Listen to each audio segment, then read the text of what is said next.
On an icy night in the Ozark Hills, a retired Navy SEAL came to visit the mother he had avoided for too long. In the parking lot of her nursing home, he found a trembling German shepherd hiding beneath a service van. He thought she only needed warmth, but the dog kept staring toward the basement, toward one locked door no resident was allowed to open. Behind that door were names, signatures, and pieces of elderly lives quietly taken apart. And before the storm was over, this loyal dog would lead a broken son back to the truth, and back to his mother. Subscribe to the channel so you don't miss the next story of loyalty, healing, and second chances. The cold came down over the Ozark Hills, as if some old god had leaned close to the earth and breathed through broken teeth. It silvered the pine needles, sealed the weeds along the roadside in glass, and turned every fence wire into a thin white scar across the dark. By late afternoon, the sky over northern Arkansas had lowered into a colorless sheet, pressing the ridges flat, swallowing the last warmth from the hollows. Declan Ashworth watched it from the porch of his cabin, with a mug of coffee gone cold in one hand. He was 46 years old, 6'1", broad through the shoulders and chest, built with the dense, practical strength of a man who had carried weight through water, mud, and silence. His black-brown hair was clipped close at the sides, thicker on top, with stray silver at the temples that had arrived without asking permission. A dark stubble covered his jaw, 2 or 3 days old, neat only because it grew that way. His face was square, his cheekbones high, his nose straight and heavy at the bridge, a narrow 2-inch scar cut near the tail of his right eyebrow, pale when the light touched it. Most people who met him remembered his eyes first, deep blue-gray, direct, tired in a way sleep could not fix. The cabin behind him had once belonged to a retired lineman who left behind a wood stove, 2 cracked windows, and a porch that sagged at one corner like an old horse. Declan had not bought it because he loved the place. He bought it because nobody asked questions there. Nobody knocked unless something was on fire or dead. The nearest mailbox leaned half a mile away beside a gravel road, and cell service came and went like a doubtful friend. That suited him. For years, Declan had told himself solitude was not a punishment. It was maintenance. A man with too much noise inside him had no business living close to other people. He had learned that lesson in the teams, first as discipline, then as superstition, and later as a kind of cowardice dressed up in self-control. He had been a Navy SEAL once, trained for reconnaissance and combat rescue, the sort of work that taught a man to enter bad places quietly and leave with the living if God allowed it. He had known men who laughed in helicopters, men who wrote letters they never sent, men who could sleep standing against a wall because the world had trained them not to trust softness. Declan had survived. That was the part everyone thanked him for. No one saw what survival had taken as payment. Inside the cabin, his phone buzzed on the kitchen table. He did not move at first. A branch cracked somewhere in the woods, loud in the cold. The sound made his shoulders tighten before his mind caught up and named it harmless.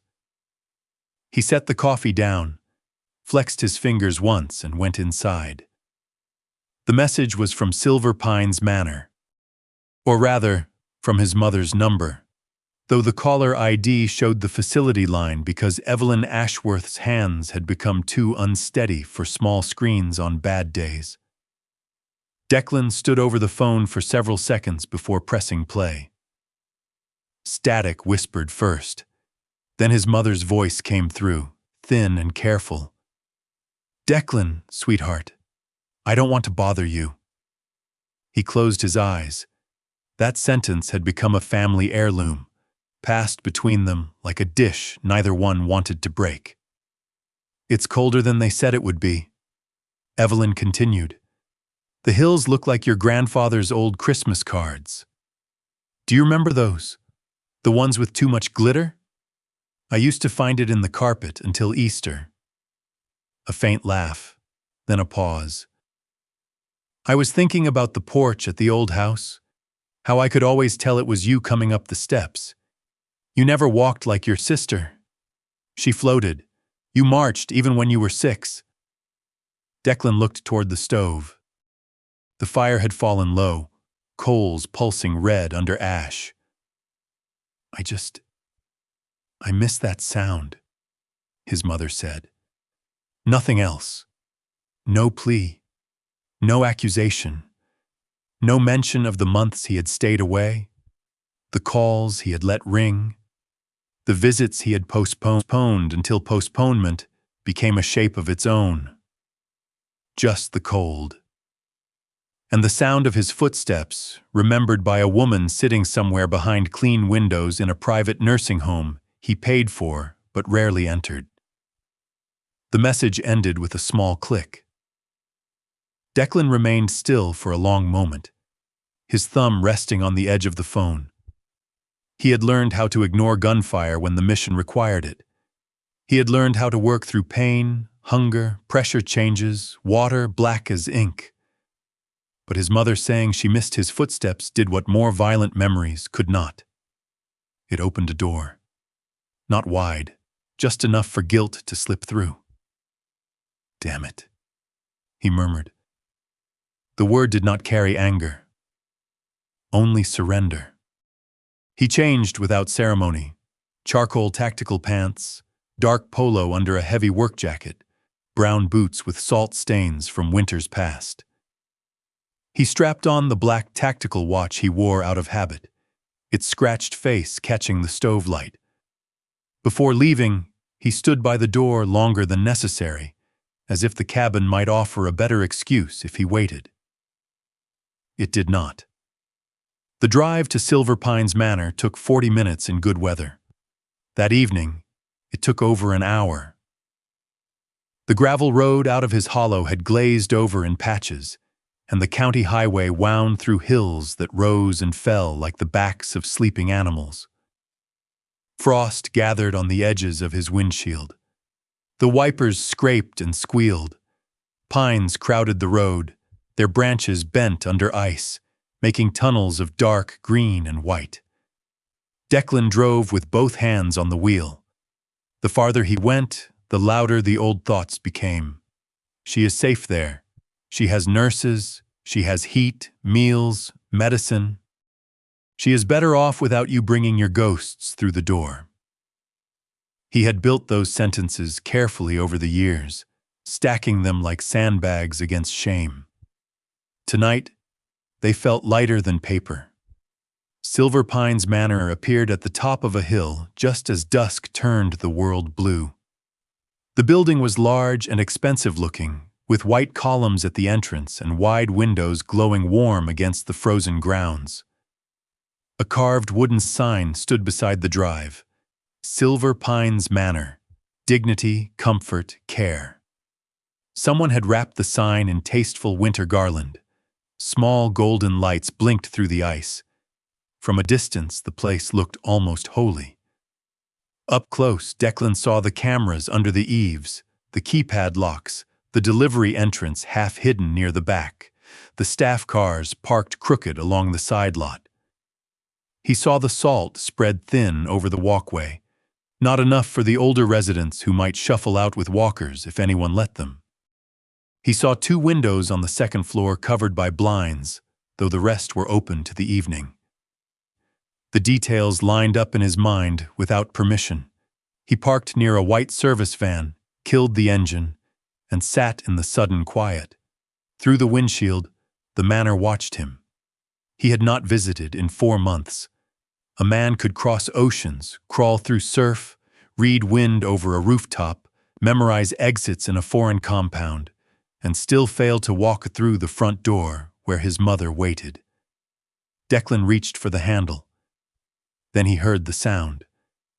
At first, it was nothing more than a faint scrape beneath the service van beside him.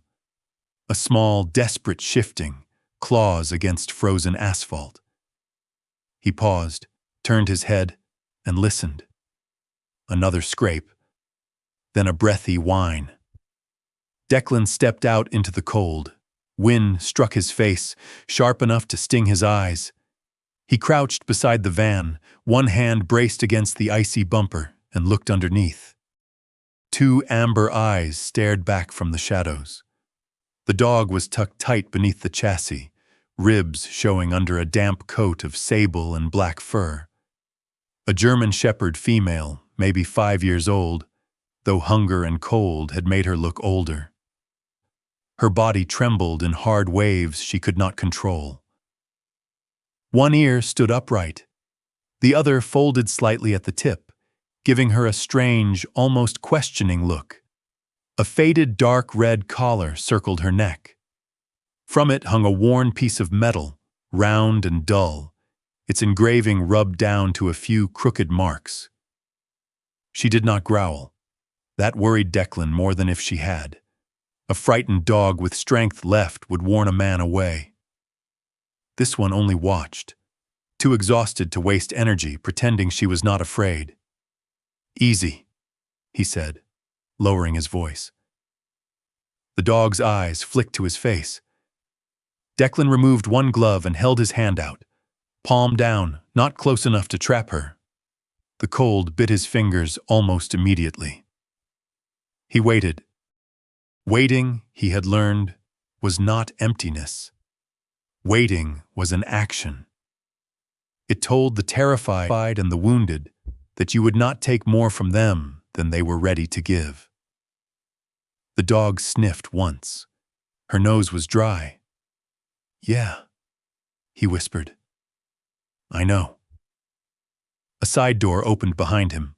Warm light spilled over the frozen pavement, followed by the quick footsteps of someone trying not to be noticed. "You shouldn't be out here without gloves," a young woman said. Declan turned. She was in her late 20s, wearing teal scrubs under a puffy gray coat, her brown hair tied low, wisps escaping around a face made tired by long shifts.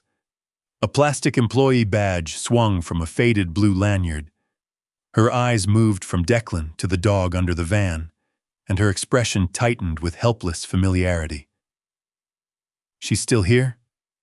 the woman asked softly. "You know her?" "Not her name." She glanced toward the building before stepping closer. "She's been coming around for 3 days, maybe longer. I found paw prints near the laundry door last week. I'm Grace Holloway, night shift nurse." "Declan Ashworth. I know. Your mother talks about you." That landed harder than it should have. Declan looked back under the van. Grace crouched a few feet away and held out a folded towel. "I tried to bring her into the staff break room yesterday. Mr. Wexler said absolutely not. Hygiene policy." The last 2 words came out with a bitterness she tried to hide. The dog shifted, her nails scratching again on the ice. Declan took the towel and eased it along the ground. The dog flinched, but not away. He waited, then moved slower. Inch by inch, he slid the towel near her front paws. "What's her story?" he asked. Grace shook her head. "No one asks stories around here unless they come with billing codes." There was humor in it, but it had no warmth. Declan almost smiled. Almost. The dog finally stretched her neck and sniffed the towel. Declan used the moment to study the tag on her collar. It looked homemade, maybe filed from an old coin or token. The marks on it were too worn to read, but they reminded him of old symbols carved into stone. Runes, the kind his mother once showed him in a library book when he was small and thought ancient letters were secret maps. "Rune," he said. Grace looked at him. "What?" "Nothing." Declan kept his hand low. "Just a name." The dog blinked slowly, as if names were less important than warmth. Declan took off his work jacket despite the cold and laid it open on the pavement. His forearms tightened as the wind cut through the dark polo beneath. He did not reach for the dog. He made a space and let her decide whether the world had earned another chance. For a long moment, nothing happened. Then the dog crawled forward. It was not graceful. Her hips trembled. One paw slipped. Her body emerged from beneath the van in pieces. Black saddle, sable shoulders, narrow waist, mud on her legs. Frost caught in the fur along her chest. She paused halfway out, ready to retreat. Declan did not move. Finally, she came close enough for him to wrap the jacket around her. The dog shuddered once, violently, then leaned into the heat of him with the complete and terrible trust of the desperate. Declan swallowed. He had held wounded men who apologized for bleeding. He had carried strangers who clung to him because there was no one else. Yet this thin animal pressing against his chest did something different. She did not know his rank, his failures, his silences. She only knew he was warm. And for one brief, dangerous second, Declan Ashworth remembered what it felt like to be needed without being judged. The front doors of Silver Pines opened. A man stepped out beneath the portico as if the cold had no authority over him. Preston Wexler was in his mid-50s, trim, neat, and polished in a navy suit beneath a black overcoat. His gray-blonde hair was parted cleanly, not a strand disturbed by the wind. A silver pen gleamed from his breast pocket. His smile arrived before he did, professional and measured, the kind of smile placed on a face with careful hands. "Mr. Ashworth," he called. "I thought that was you." Grace straightened too quickly. Declan noticed. Wexler's gaze moved to the dog wrapped in Declan's jacket, then to Grace, then back again. Nothing in his expression changed, but the air around him seemed to lose several degrees. "I'm sorry you found yourself dealing with that," Wexler said. "Animal control has been notified." "She's freezing," Declan said. "Which is unfortunate. But this is a medical care facility. We have immunocompromised residents, sanitation standards, liability concerns. I'm sure you understand." The words were correct. That was what made them ugly. Grace looked down. Declan stood with the dog in his arms. Rune's head rested near his shoulder, her body still shaking under the jacket. "Do you have somewhere warm until animal control comes?" Declan asked. Wexler's smile thinned politely. "Not inside the facility. It's 20 degrees. And we are not equipped to house strays, Mr. Ashworth. Compassion without procedure can create greater harm. Surely your background taught you that." There it was, a soft hand reaching toward an old wound. Declan studied him.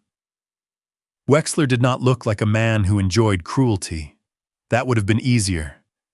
He looked like a man who enjoyed control and had learned to dress it as concern. His voice remained gentle, his posture remained open, but his eyes were pale, alert, calculating every reaction Declan allowed to show. Declan's jaw tightened. Rune stirred in his arms and made a small sound. Not quite a whine, not quite a sigh. That saved him.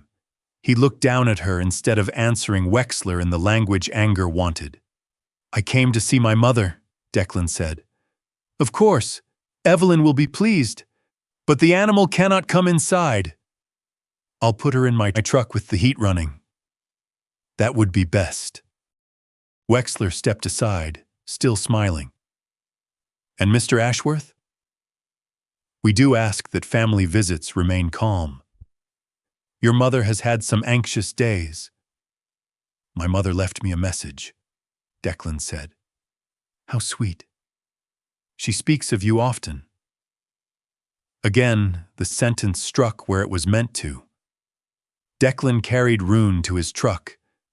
Grace followed at a careful distance with the towel, as if even helping too visibly could cost her something.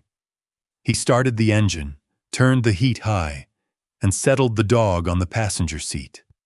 Rune circled once on trembling legs and curled into the jacket. The red collar sat loose around her neck. The worn tag clicked softly against the buckle. Declan touched it with one finger. The marks were almost gone. A sign nearly erased. He had the sudden, foolish thought that maybe his mother would have liked that. Evelyn had spent her life teaching children that marks mattered. Letters, numbers, names. A person should be able to read what the world tried to hide. Rune lifted her head. Her ears shifted. Declan followed her gaze. She was not looking at him anymore. Not at Grace. Not at the front entrance or Wexler standing beneath the lights. She was staring toward the lower side of the building, where a concrete ramp disappeared behind a retaining wall dusted with ice. The basement level. A service corridor, maybe. Laundry, storage, mechanical rooms. Rune's body went still. The trembling stopped for 2 seconds. Then she gave a low, broken whine. Declan felt the sound more than heard it. It carried no aggression, no threat. It was the sound of recognition, of grief confused by walls. Grace heard it too. Her face changed. "What's down there?" Declan asked. Grace did not answer right away. The manor's lights blinked gold behind her. Wexler remained near the entrance, a dark figure framed by warmth. Somewhere inside, an old woman who missed her son's footsteps was waiting. Grace pulled her coat tighter around herself. "Storage," she said at last. "That's what they call it." Declan looked back at Rune. The dog's amber eyes stayed fixed on the basement wall. Her nose lifted, scenting the frozen air, searching through concrete, policy, locked doors, and all the polite words men used to bury the truth. Declan had come to Silver Pines because his mother said she missed the sound of him coming home. But as Rune whimpered softly toward the dark lower level of the building, he understood, without yet knowing why, that he had not only returned to visit the past. Something inside Silver Pines was still calling to the abandoned, and this dog had heard it first. Inside Silver Pines Manor, warmth did not feel like mercy. It came from hidden vents and polished walls, from lamps shaped like little brass flowers, from a stone fireplace nobody was allowed to touch. The lobby smelled of lemon cleaner, old carpet, and something faintly medicinal beneath the sweetness. A Christmas wreath still hung over the reception desk, though the season had passed, its red bow perfect enough to seem unused by human hands. Declan stood just inside the entrance with melted ice darkening the shoulders of his jacket. Behind him, through the glass doors, his truck idled in the parking lot with Rune curled on the passenger seat beneath his work coat. He did not like leaving her there. The thought surprised him. 20 minutes ago, the dog had been a shivering shape under a van. Now he was aware of her absence the way a man notices when a room loses its last candle. "Mr. Ashworth?" A receptionist in a pale blue cardigan smiled at him from behind the desk. Her name tag read, Tina. Her smile was pleasant, trained, and gone from her eyes before it reached them. "I'm here to see Evelyn Ashworth." "Of course." Tina clicked through a screen. "She's in the common room this evening. We're doing tea and music." Tea and music. The words should have sounded gentle. Instead, they seemed like labels placed over a box. Tina handed him a visitor sticker. "Please keep this visible. Mr. Wexler likes us to be careful with family check-ins." "Mr. Wexler likes a lot of things." Declan said. The receptionist looked down too quickly. He regretted the comment the moment it left him, not because it was wrong, but because people like Tina paid for other people's sharp edges. He fixed the sticker to his dark polo, gave a small nod, and followed the hallway she pointed toward. Silver Pines was arranged to look welcoming from the front. Framed watercolor paintings of barns and cardinals lined the corridor. Artificial plants sat in white ceramic pots. Soft piano music drifted from speakers overhead, thin as mist. But as Declan walked, he noticed the small things beneath the surface. The keypad locks at intersecting doors. The cameras tucked into ceiling corners. The way staff lowered their voices when he passed. He had spent too many years learning how buildings spoke. This one whispered. The common room opened at the end of the hall, bright with lamps and wide windows facing the frozen garden. About a dozen residents sat scattered among armchairs and small tables. Some watched an old television with the volume low. Some stared past it. A volunteer in a red sweater arranged sugar packets beside a silver tea urn as if ceremony could disguise loneliness. Declan saw his mother near the far window. For a second, she did not look like Evelyn Ashworth at all. She looked small. That was the first cruelty of age he never forgave. It made giants shrink before their children were ready. Evelyn sat wrapped in a pale sage cardigan, a cream-gray skirt tucked neatly around her knees. Her silver hair was gathered low at the back of her head, with a small leaf-shaped clip. Declan recognized it after a breath. He had bought it in a gift shop near Virginia Beach years ago, late and guilty, because he had forgotten her birthday until the day itself. She still wore it. His chest tightened with a quietness that hurt more than noise. Evelyn was holding a teacup in both hands. The cup trembled slightly, not enough for anyone across the room to notice, but enough for Declan to see. She had been a school teacher for 34 years. Her hands had once drawn perfect letters on chalkboards, tied shoelaces, corrected essays, and rested on his forehead when fever made him small and furious. Now the porcelain rattled faintly against its saucer. He took one step forward, her head lifted. For a moment, all the caution left her face. Declan. She said his name as if someone had opened a window in a room that had been sealed too long. He crossed the room slowly, though everything in him wanted to move faster.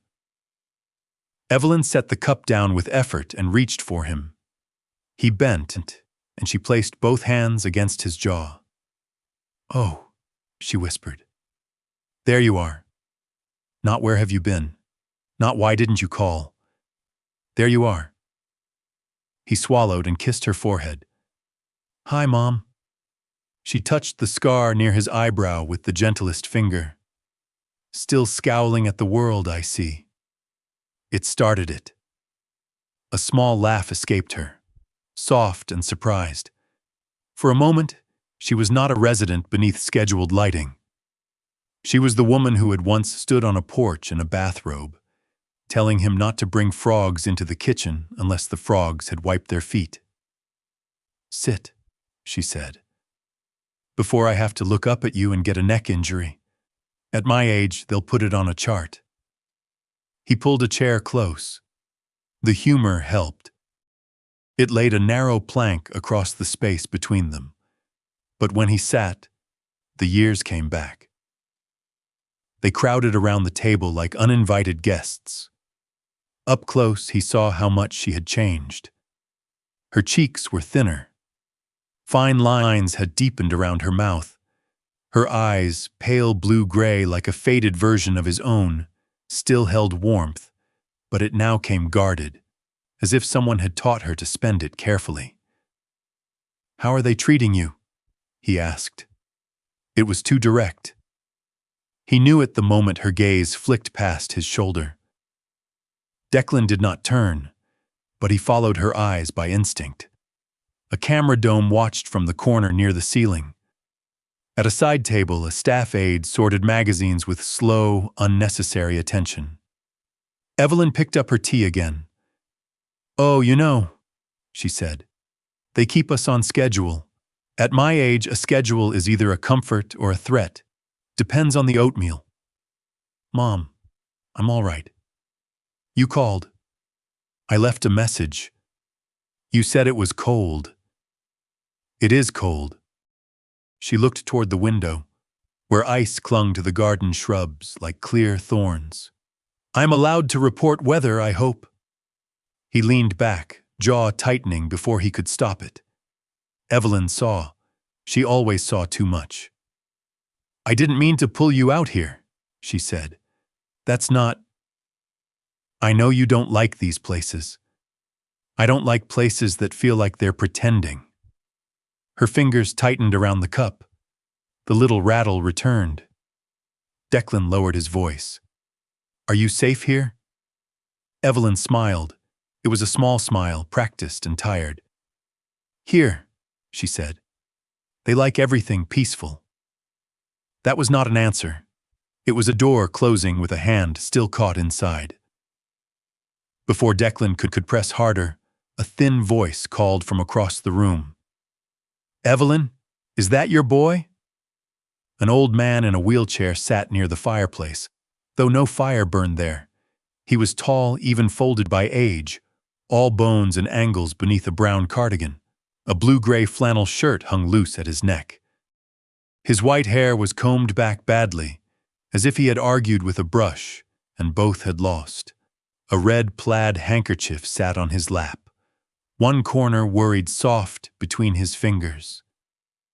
Evelyn turned. "Arthur, this is Declan."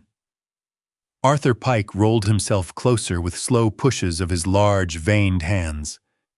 Those hands had once known tools. Even now they looked too strong for the rest of him, broad-palmed and scarred across the knuckles. "So this is the marching boy," Arthur said. Declan raised an eyebrow. Evelyn had the dignity to look mildly guilty. "I may have told a few stories." "A few?" Arthur snorted. "Lady, I know about the frog in the biscuit tin, the broken church window, and the time he tried to build a submarine in the bathtub." Declan looked at his mother. "That was classified." Evelyn laughed again, this time with more air in it. The sound changed the room, not for everyone. The piano still whispered overhead. The aides still pretended not to listen. But for Declan, the place briefly lost some of its polish and became human. Arthur studied him with watery brown eyes. "You've been away a while." The sentence had no accusation in it. Somehow that made it worse. Declan looked down. "Yes, sir." "Don't sir me. I'm old, not promoted." Evelyn smiled into her tea. Arthur leaned closer, lowering his voice with theatrical secrecy. "They water the pudding here. If you ever loved your mother, bring contraband cinnamon."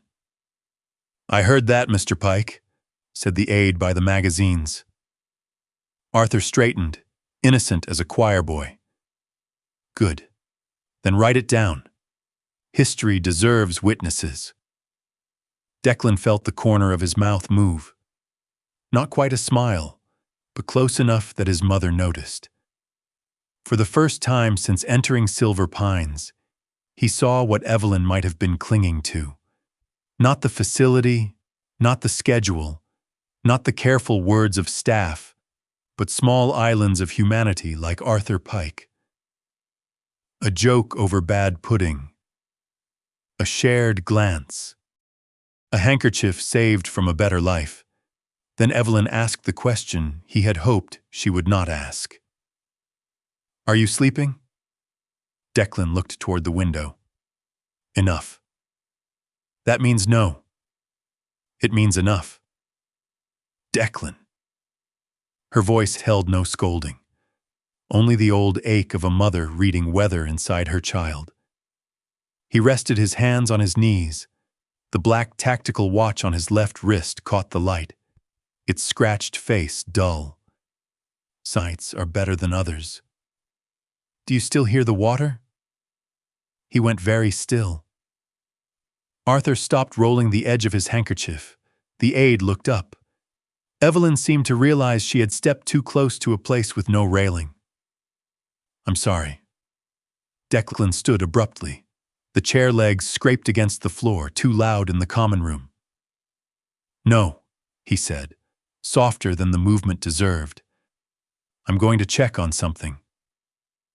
He did not know what he meant until he was already walking toward the hall. Grace was near the side corridor, carrying a stack of folded blankets.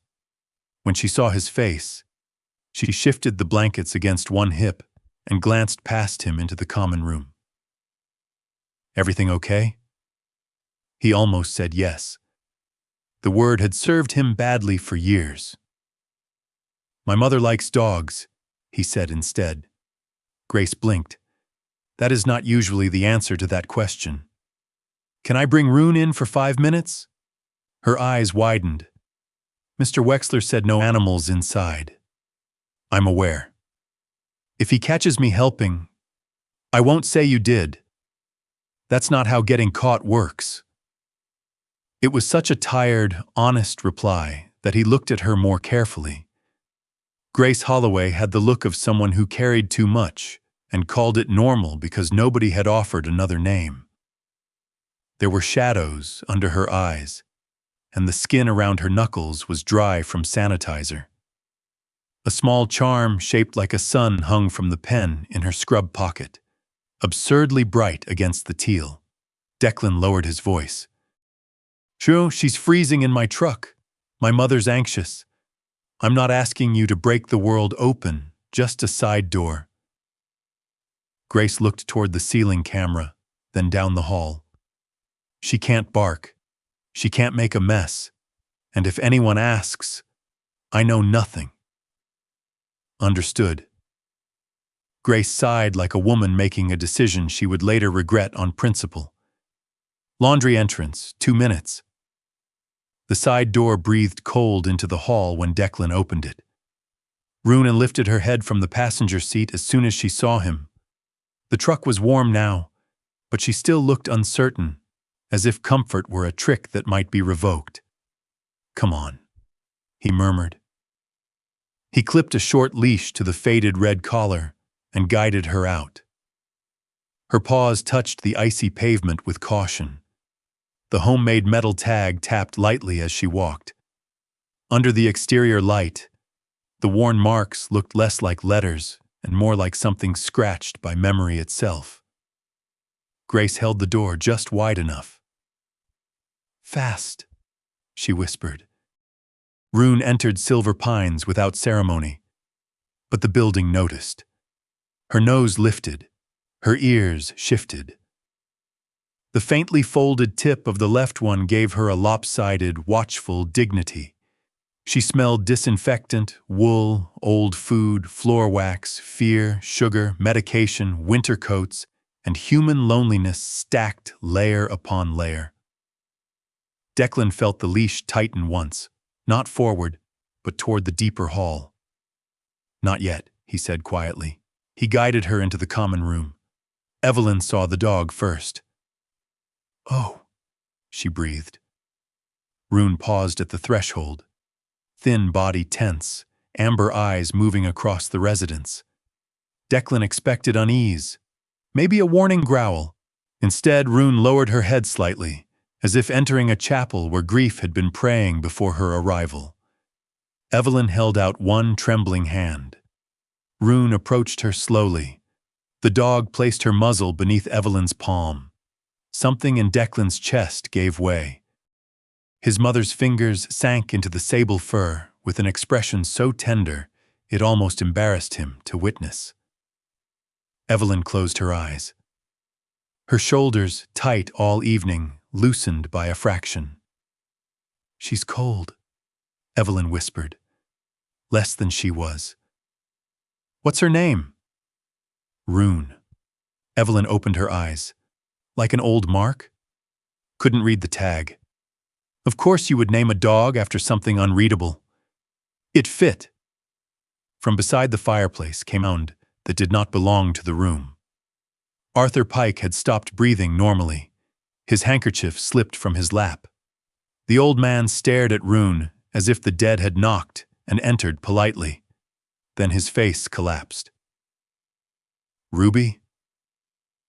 The name came out broken. Rune's whole body changed. Her head snapped toward Arthur. For one suspended second she did not move. Then she pulled from Declan, not wildly, not with force enough to hurt anyone, but with a desperate certainty that needed no command. Declan let the leash slide through his hand. Rune crossed the common room and pressed herself against Arthur Pike's knees. The old man made a sound, half laugh, half sob, and bent over her as far as his body allowed. His hands, those old carpenter's hands, cupped her face. Ruby, he whispered again. Girl, my good girl, you found me. The common room went quiet. Even the aides stopped pretending to sort magazines. Rune licked Arthur's wrist once, then tucked her head beneath his hand with the complete trust of a creature returning to the only address that had ever mattered. Declan stood beside his mother, unable to speak. Evelyn touched his sleeve. Arthur had a dog, she said softly. Before he came here. Arthur was crying openly now, without shame. Tears ran through the white stubble on his cheeks. They told me she ran off. They said maybe my niece took her. Liars, most likely. People lie when they want old men to stop asking. Grace stood at the doorway, one hand over her mouth. Declan looked at her. She looked stricken. I didn't know. Arthur stroked Rune's head again and again. My wife named her Ruby because she said we needed something precious in the house after the cancer took all the shiny things. He gave a wet laugh. Dog chewed 2 chair legs, 3 slippers, and 1 Bible bookmark. Precious, my foot. Rune leaned harder against him. Evelyn wiped at her own eyes with the edge of her sleeve. Declan could not look away. He had thought Rune was lost. But she had not been lost at all. She had been trying to return to someone who had vanished behind rules, doors, schedules, and polite explanations. A dog had crossed winter for an old man, while Declan had let 4 months sit between him and his own mother, because silence was easier than apology. The realization did not strike like lightning. It settled like snow. Cold. Quiet. Covering everything. A sharp voice cut through the room. What is that animal doing in here? Milo Granger stood in the hall entrance, broad and heavy in a dark security jacket that strained at the shoulders. He was younger than Declan by perhaps 10 years, with a shaved head, a reddish beard trimmed close, and the wary eyes of a man who had learned to obey authority before questioning it. A radio crackled at his chest. Grace stepped forward. Milo, she's calm. Just give them a minute. You know policy. Arthur clutched Rune's collar. Policy can kiss my left sock. A few residents made small, scandalized noises. Evelyn almost laughed despite herself. Milo's jaw tightened. He looked uncomfortable, not cruel, but discomfort in a uniform could still do damage if it followed orders blindly. Declan moved between him and Arthur. She's leaving, Declan said. No problem.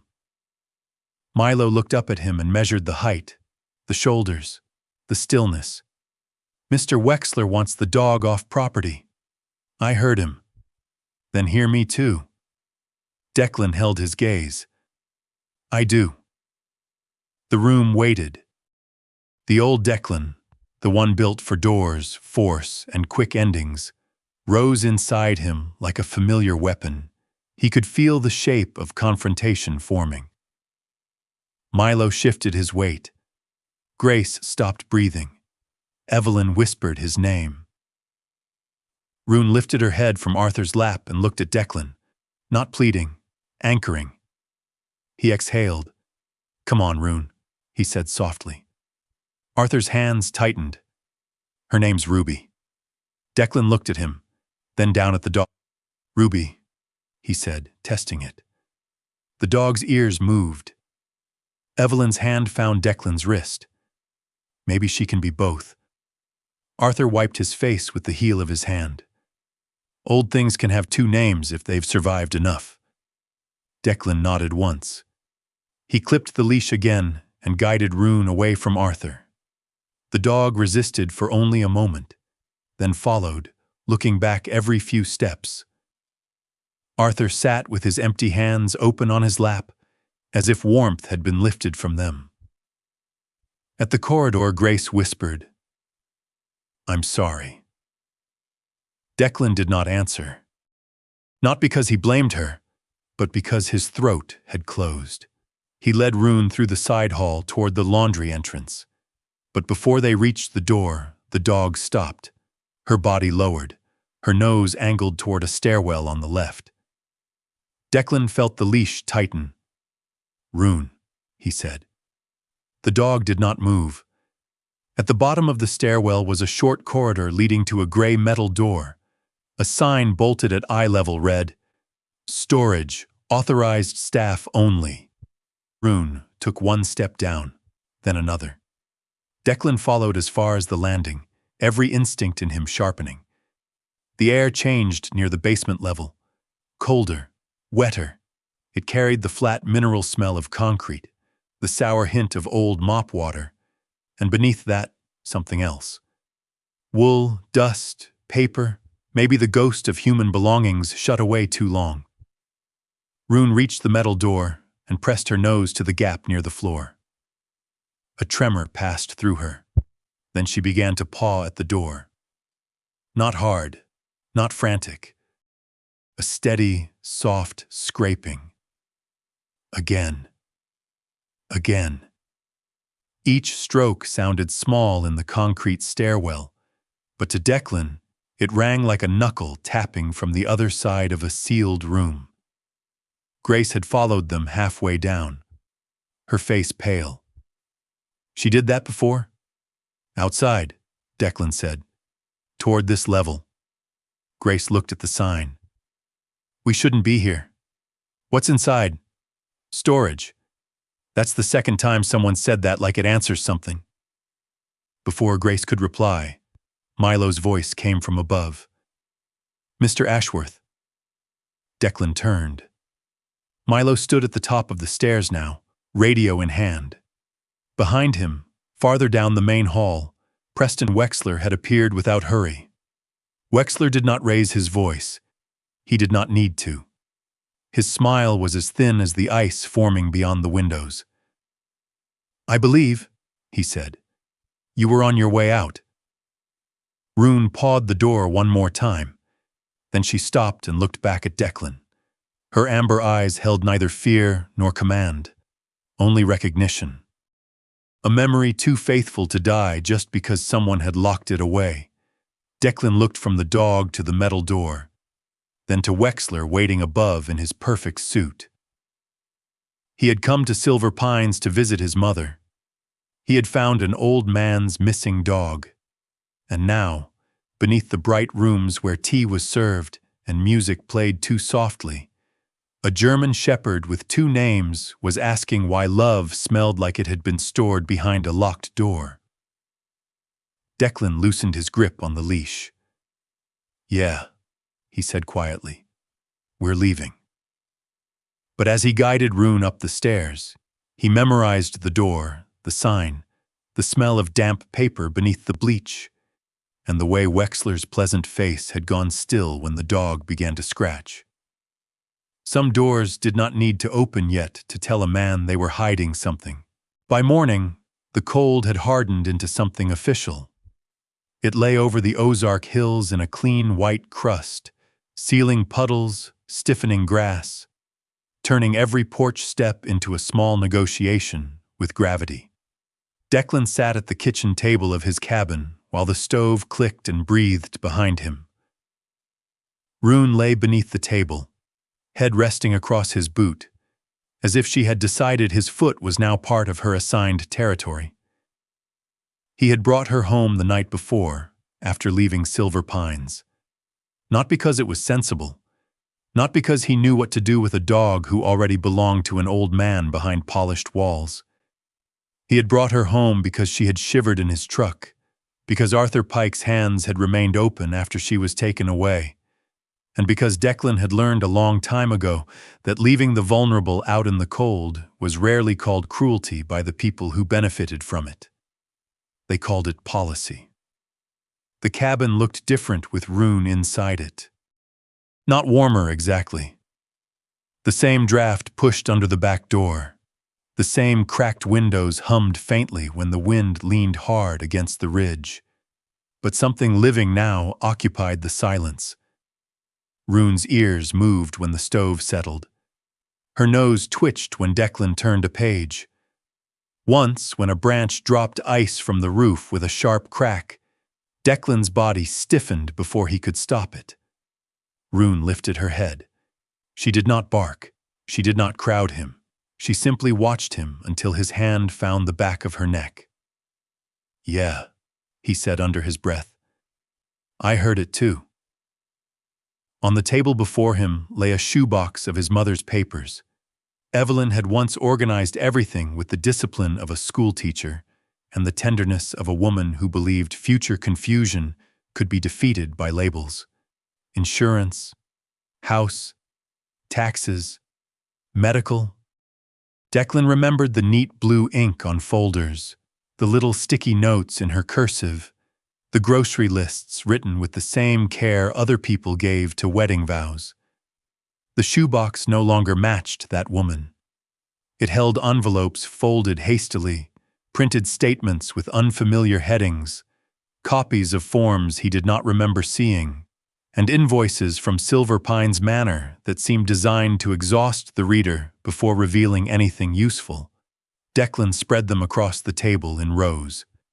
At first, the charges looked ordinary enough. Room, board, medication management, laundry, physical therapy review. Then the language began to change. Special supervision adjustment, behavioral stabilization support, family communication coordination, emergency wellness retainer, asset protection processing. Declan read that one twice. Rune sighed under the table. "Asset protection," he said quietly. "That's a pretty name for a locked drawer." He turned another page.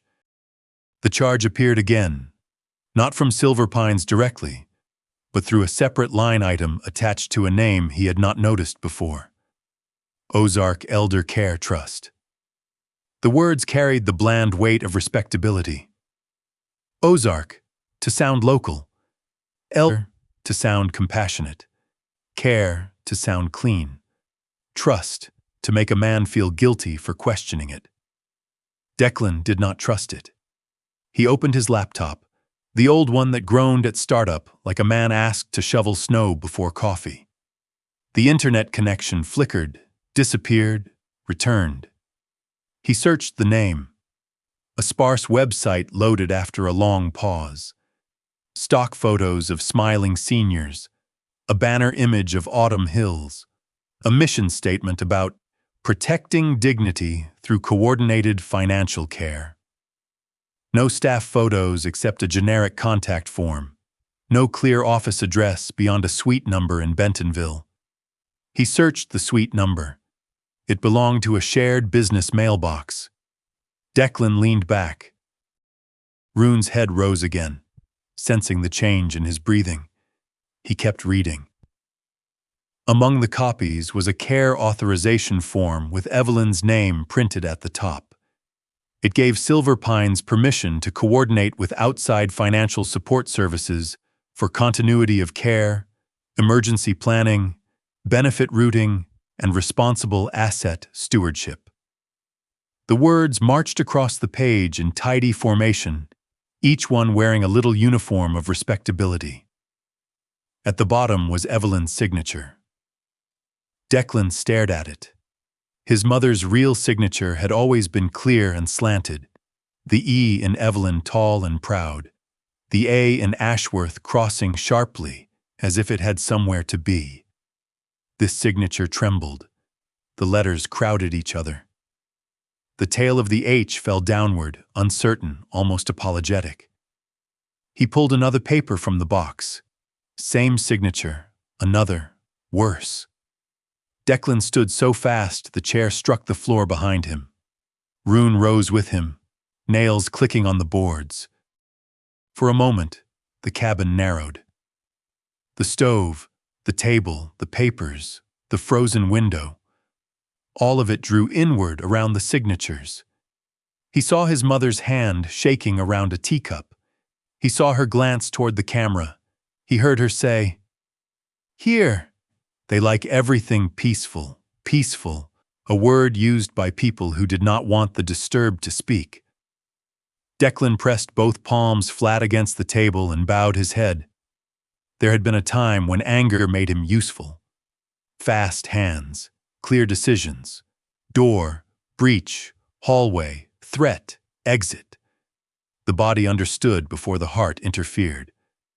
But there was no door in front of him now, only paper. And paper could cut a person for years without leaving a mark anyone would photograph. Rune stepped closer and pushed her muzzle beneath his wrist. The contact was small, almost inconvenient. It broke the line of his fury. Declan looked down at her. "What?" he muttered. "You a lawyer now?" Rune blinked. "No?" "Good. I hate lawyers." The sentence sounded almost like humor. He held on to it because it was better than throwing the laptop through the window. By noon, he had called the bank. The first representative spoke to him as if he were trying to return a toaster. The second said he was not authorized. The third transferred him to a department with hold music cheerful enough to be a minor crime. Declan waited, jaw tight, while Rune chewed cautiously on the corner of an old towel, as if testing whether domestic life allowed such liberties. Finally, someone confirmed that Evelyn's monthly pension deposits were still arriving, but several withdrawals and recurring payments had begun 8 months earlier. Silver Pines Manor, Ozark Elder Care Trust. A third name appeared twice. Wexler Residential Management Services. Declan wrote each one down. The handwriting on his legal pad was blocky and controlled, nothing like his mother's graceful script. He had spent his life learning to make marks that could be read quickly under pressure. Coordinates, times, blood types, extraction notes. The kind of writing that assumed delay could cost lives. Now the enemy hid inside paragraphs. That afternoon, Declan drove into town with Rune in the back seat. He did not take her into the bank, though she watched him through the window with grave disapproval. At the branch, a young banker with a careful tie and nervous hands printed what he legally could. Not enough, but enough to show a pattern. Fees increasing after a fall. A new mailing address added for certain statements. An authorization on file that Declan had never seen. "Was my mother present when these changes were made?" Declan asked. The banker swallowed. "I can't disclose internal notes without proper authority." Declan leaned closer. The young man went pale. Declan caught himself and sat back. "I'm not here to scare you," he said. The banker looked like he doubted that. Declan exhaled slowly. "I'm trying to understand whether my mother knew what she was signing." A long silence passed between them. Outside, Rune pressed her nose to the car window, fogging a small circle into the glass. The banker lowered his voice. "You need an elder law attorney.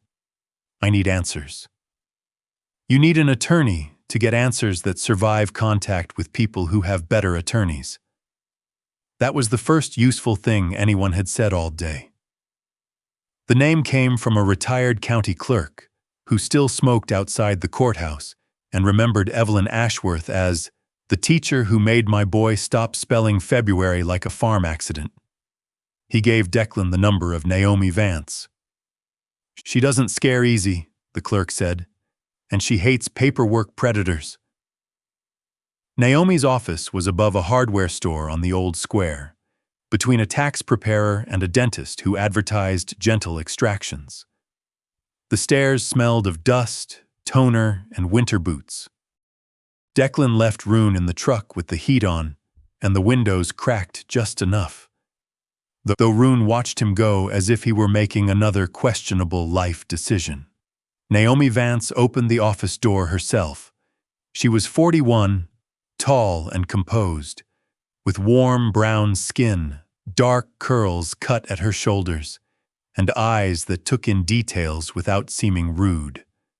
She wore a burgundy turtleneck under a charcoal blazer, sleeves pushed slightly up as if she had been in the middle of serious work and did not apologize for it. A leather folder rested in one hand, its corners worn from use rather than display. "You're Declan Ashworth," she said. "Yes, ma'am." "Don't ma'am me unless you plan to ignore everything I say." Declan paused. Naomi stepped aside. "Come in." Her office was small but fierce. Shelves carried legal books, case files, and framed photographs of older clients smiling beside grandchildren, dogs, birthday cakes, and in one case a suspiciously large cat. On her desk sat a mug that read, "Read before you sign." Declan almost trusted her for that alone. He laid out copies of Evelyn's paperwork. Naomi did not react quickly. She read the way some people prayed, carefully, with anger kept disciplined out of respect for the vulnerable. Every now and then, she made a note on a yellow pad. When she reached the signatures, she stopped. "How old is your mother?" 72. "Any cognitive diagnosis?" Not that I've been told." "Recent falls? Hospitalization? Medication changes?" "She had a minor fall last year. Silver Pines said she was fine. I didn't." He stopped. Naomi looked up. Not soft. Not cruel. "You didn't check." Declan's mouth tightened. "No." There were a dozen excuses waiting behind his teeth. Service, sleep, guilt, distance, the cabin, the kind of pain that made phones feel heavier than weapons. He used none of them. Naomi nodded once, as if truth, even ugly, gave them firmer ground. "This language is broad," she said, tapping one form. "Not unusual by itself. Facilities coordinate benefits all the time. Families ask for help. Some residents need it. But this?" She turned another page. "These fees are vague. This trust structure is murky, and these signatures concern me." "They forged them?" "I didn't say that." "You're thinking it." "I'm thinking several possibilities, and only one of them is forgery." Naomi leaned back. "Your mother may have signed while confused, medicated, frightened, or misled. Someone may have witnessed improperly. Someone may have explained one thing while the paper authorized another. That is harder to prove, and more common than people want to believe." Declan looked at the forms. Harder to prove, more common. The words felt like a colder weather system moving in. "What do you need?" he asked. "Original documents, medication records around the signing dates, facility notes, names of witnesses. Proof of the connection between Silver Pines, Ozark Elder Care Trust, and this Wexler management entity. Also, statements from staff or residents if they're willing." "They won't talk." "Some will, most won't at first." Naomi folded her hands. "Fear is very efficient in buildings where people depend on the same hands that control their meals, mail, room assignments, and family access." Declan thought of Evelyn's teacup trembling. He thought of Arthur's open hands after Rune was led away. He thought of Wexler saying compassion without procedure could create greater harm. Procedure in the wrong hands was just a velvet rope around a pit. "What if I go back and demand records?" he asked. Naomi gave him a look sharp enough to cut string. "Then Mr. Wexler paints you as an unstable former military son harassing a care facility. He restricts your visits, documents your behavior, and positions himself as the reasonable adult in the room." Declan said nothing. "I'm guessing from your posture that you dislike waiting. I've learned to tolerate it." "No," Naomi said. "You've learned to weaponize stillness. Different thing." For the first time all day, Declan nearly smiled. Naomi pushed the copies back toward him. "Do not threaten anyone. Do not force a door. Do not record where recording is illegal. Do not let righteous anger make their defense easier. And if they're moving money now, then we move carefully now." Outside, Rune barked once. Just once. Declan turned toward the window. Naomi followed his gaze. "That your dog?" "Complicated. Most good things are." He stood and gathered the papers. "There's a nurse, Grace Holloway. She may know something. Do not pressure her. People inside systems like this are often trapped in quieter ways." "I know trapped." Naomi held his eyes. "Knowing it in yourself doesn't always make you gentle with it in others." That stayed with him longer than he wanted. By the time Declan returned to Silver Pines, evening had settled blue over the hill again. He did not bring Rune inside. He parked near the side lot, where he could see the laundry entrance and part of the lower retaining wall.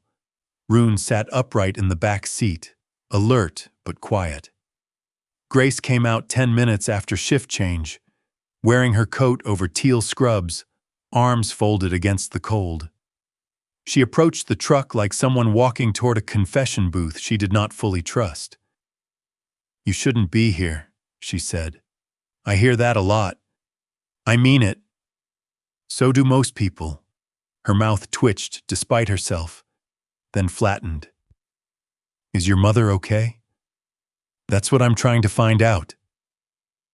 Declan handed her a copy of one invoice, folded small. Grace did not take it at first. "I can't steal records," she said. "I'm not asking you to." "Good, because I won't. I'm asking whether you've heard residents mention these fees. Ozark Elder Care Trust. Special supervision. Asset protection." Grace's face changed at the last phrase. It was quick. But Declan had lived too long by quick things. "You've heard it," he said. She looked back at the building. Through the windows, Silver Pines glowed with its careful warmth. People looking from the road might have seen comfort. Grace seemed to see something else entirely. "They tell residents it's for continuity," she said. "For emergencies. For when family can't be reached. My mother has me." Grace looked at him then. Not accusing. Worse. Sad. "Do they know that?"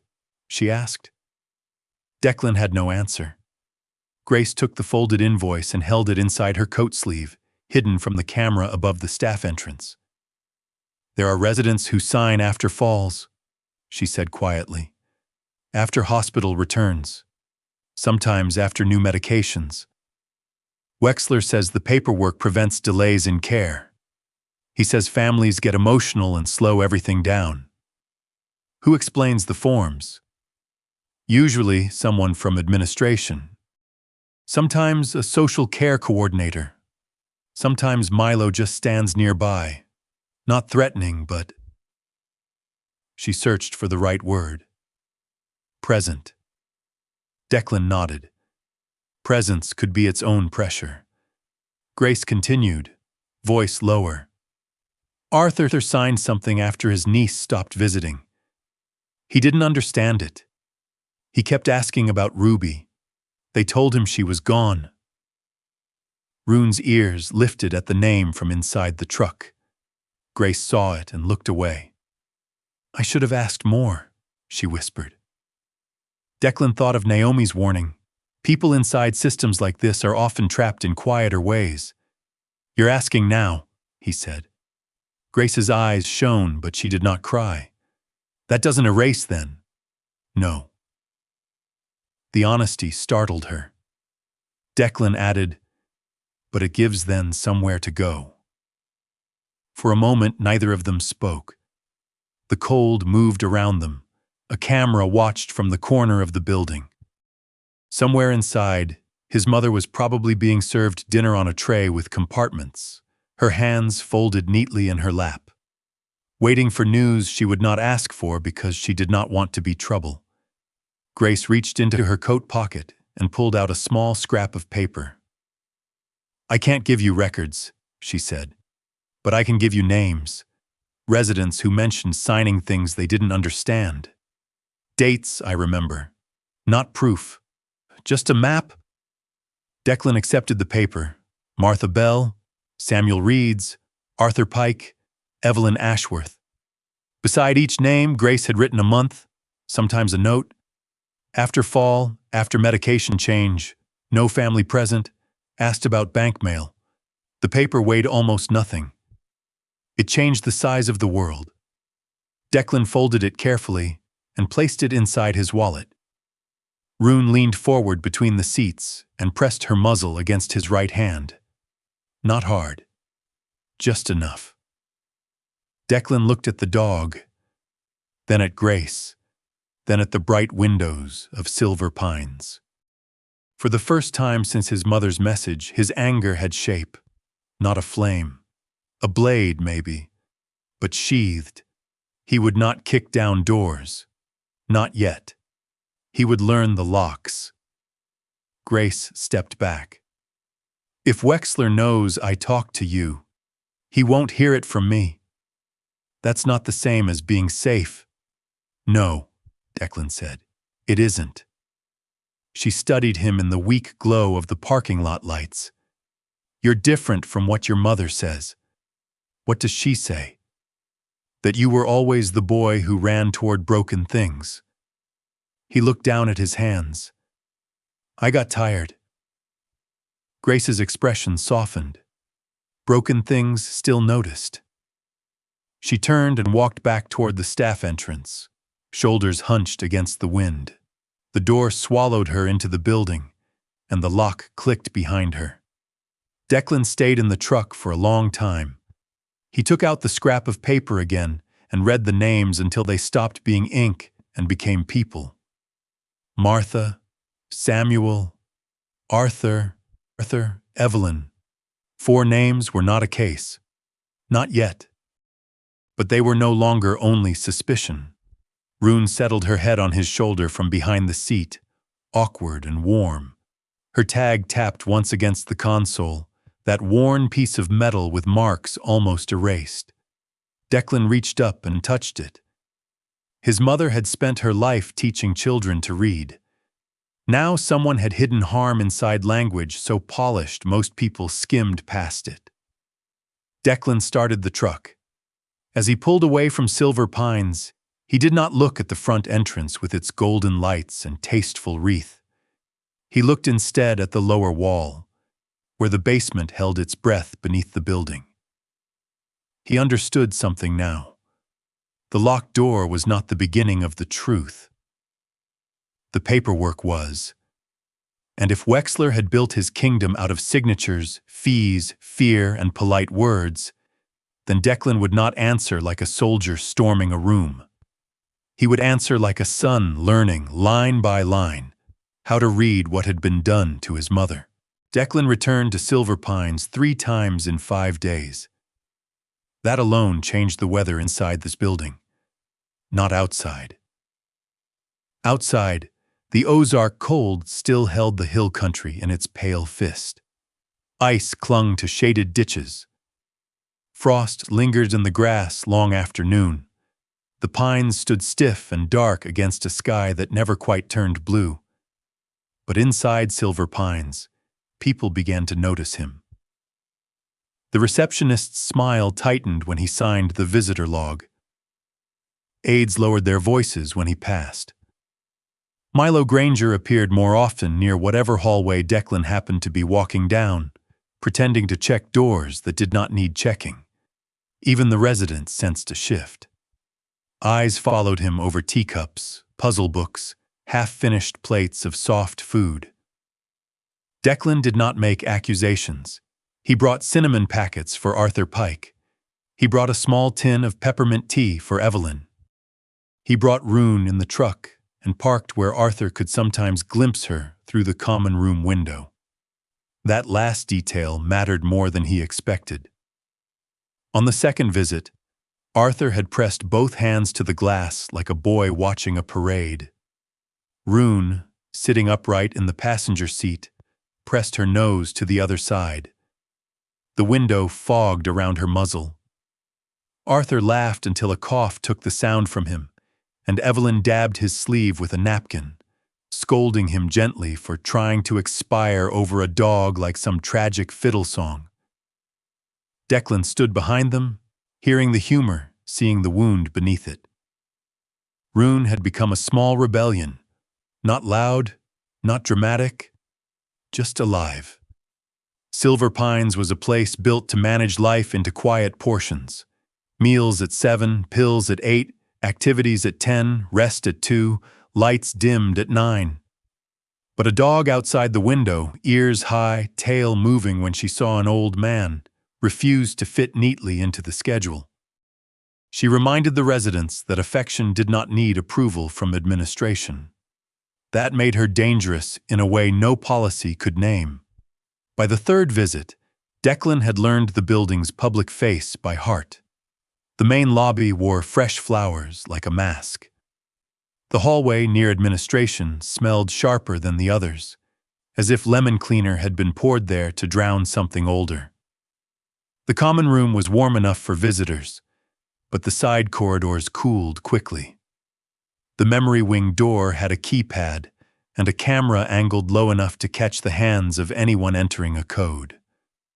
The lower stairwell near the laundry entrance held a draft that moved upward from the basement, carrying damp concrete, bleach, and the faint, stale odor of paper that had slept too long in closed boxes. Rune knew that smell. Each time Declan brought her near the side entrance, her body changed. She did not bark or lunge. She simply became more awake. Her nose lifted. Her folded ear twitched. The leash drew tight toward the stairwell. Declan understood now that she was not chasing crime. She was chasing memory. On the fourth afternoon, Grace found him near the vending machines, where the camera angle left a narrow blind spot if a person stood close to the wall. "You're making everyone nervous," she said. Declan looked at the machine. "The coffee here should make everyone nervous. It's not coffee, it's brown punishment." He glanced at her. She looked exhausted. Her teal scrubs were wrinkled at the knees, and the little sun charm on her pen swung each time she shifted her weight. But there was something different in her face now. Not ease, resolve maybe, though it sat uneasily on her. "How's Arthur?" Declan asked. "Better when he sees Ruby. Worse after. Because she leaves. Because he remembers she was taken." Declan said nothing. Grace folded her arms. "He keeps asking where his things are." "What things?" "His old work jacket. A wooden box his wife kept recipes in. A blanket. Some photographs. He says they were in his room when he arrived." She looked toward the hallway. "Now he's told they're in storage for safekeeping." Declan turned his head slowly. "Basement storage?" Grace did not answer directly. That had become a kind of answer in Silver Pines. Before Declan could ask more, Arthur's voice called from the common room. "Grace, tell the kitchen if they put carrots in my soup again. I'm filing a complaint with the governor and possibly the Lord." Grace closed her eyes briefly. Declan almost smiled. That man still has fight. He has jokes, she said.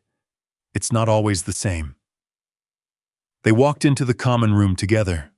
Arthur was seated near the window, red plaid handkerchief tucked into his cardigan pocket, like a flag of surrender he refused to raise. Evelyn sat beside him, wearing her sage cardigan and the silver leaf clip in her hair. The two of them had a half-finished checker game between them. Evelyn was winning. "You brought the dog?" Arthur asked before greeting him. "She's in the truck." Arthur waved a hand. "Well, bring the truck in then. That may violate policy. Policy has never once brought me joy."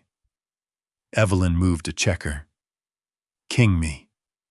Arthur stared at the board. "Betrayal, Evelyn. At our age, it should be beneath you." "At our age," she said, "victory is a limited resource." Declan sat across from his mother. For a few minutes, he let the simple rhythm of them ease the sharpness in him. Arthur grumbled. Evelyn pretended not to enjoy it. Grace checked on another resident. A volunteer pushed a cart of folded lap blankets through the room.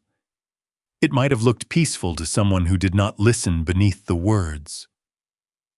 When Arthur reached for a checker, his sleeve rode up, revealing his wrist.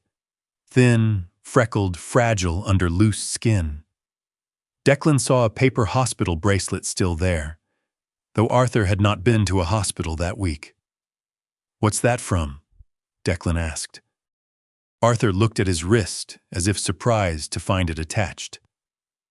"Oh, they put that on after my dizzy spell." "When?" Arthur's eyes clouded with effort. "Last month, or October. Time here moves like cold syrup." Evelyn's hand paused over the board. Declan noticed. "Mom?" She looked down at the checkers. "I had one too," she said quietly. Arthur scoffed. "Everyone gets a bracelet eventually, like summer camp, but with worse singing." Declan kept his voice gentle. "After your fall?" Evelyn's mouth tightened. She glanced toward the corner camera. Declan leaned closer. "You can tell me." That was a foolish thing to say, because of course she could not. Not here. Not under the little black eye in the ceiling. Not with staff moving through the room and Wexler's office only one corridor away. Evelyn lifted a checker and set it down in the wrong square. Arthur looked at the board, then at her, and for once did not joke. "I was tired," Evelyn said. "They said there were forms to keep things from being delayed. I remember trying to read them, but the words kept moving around. Mr. Wexler said I could trust him." The sentence did not crack open the room. It did something worse. It settled calmly into the air, as if such betrayals had learned to enter without making noise. Declan's hands curled beneath the table. Evelyn saw and laid her fingers over his knuckles. "I didn't call you," she said. "You should have." "I know." "Why didn't you?" Her thumb moved once across his hand, the way she had soothed him as a child. "Because every time I heard your voice," she said, "you sounded like a man standing in the rain without a roof. I didn't want to be another storm." Declan could not breathe for a moment.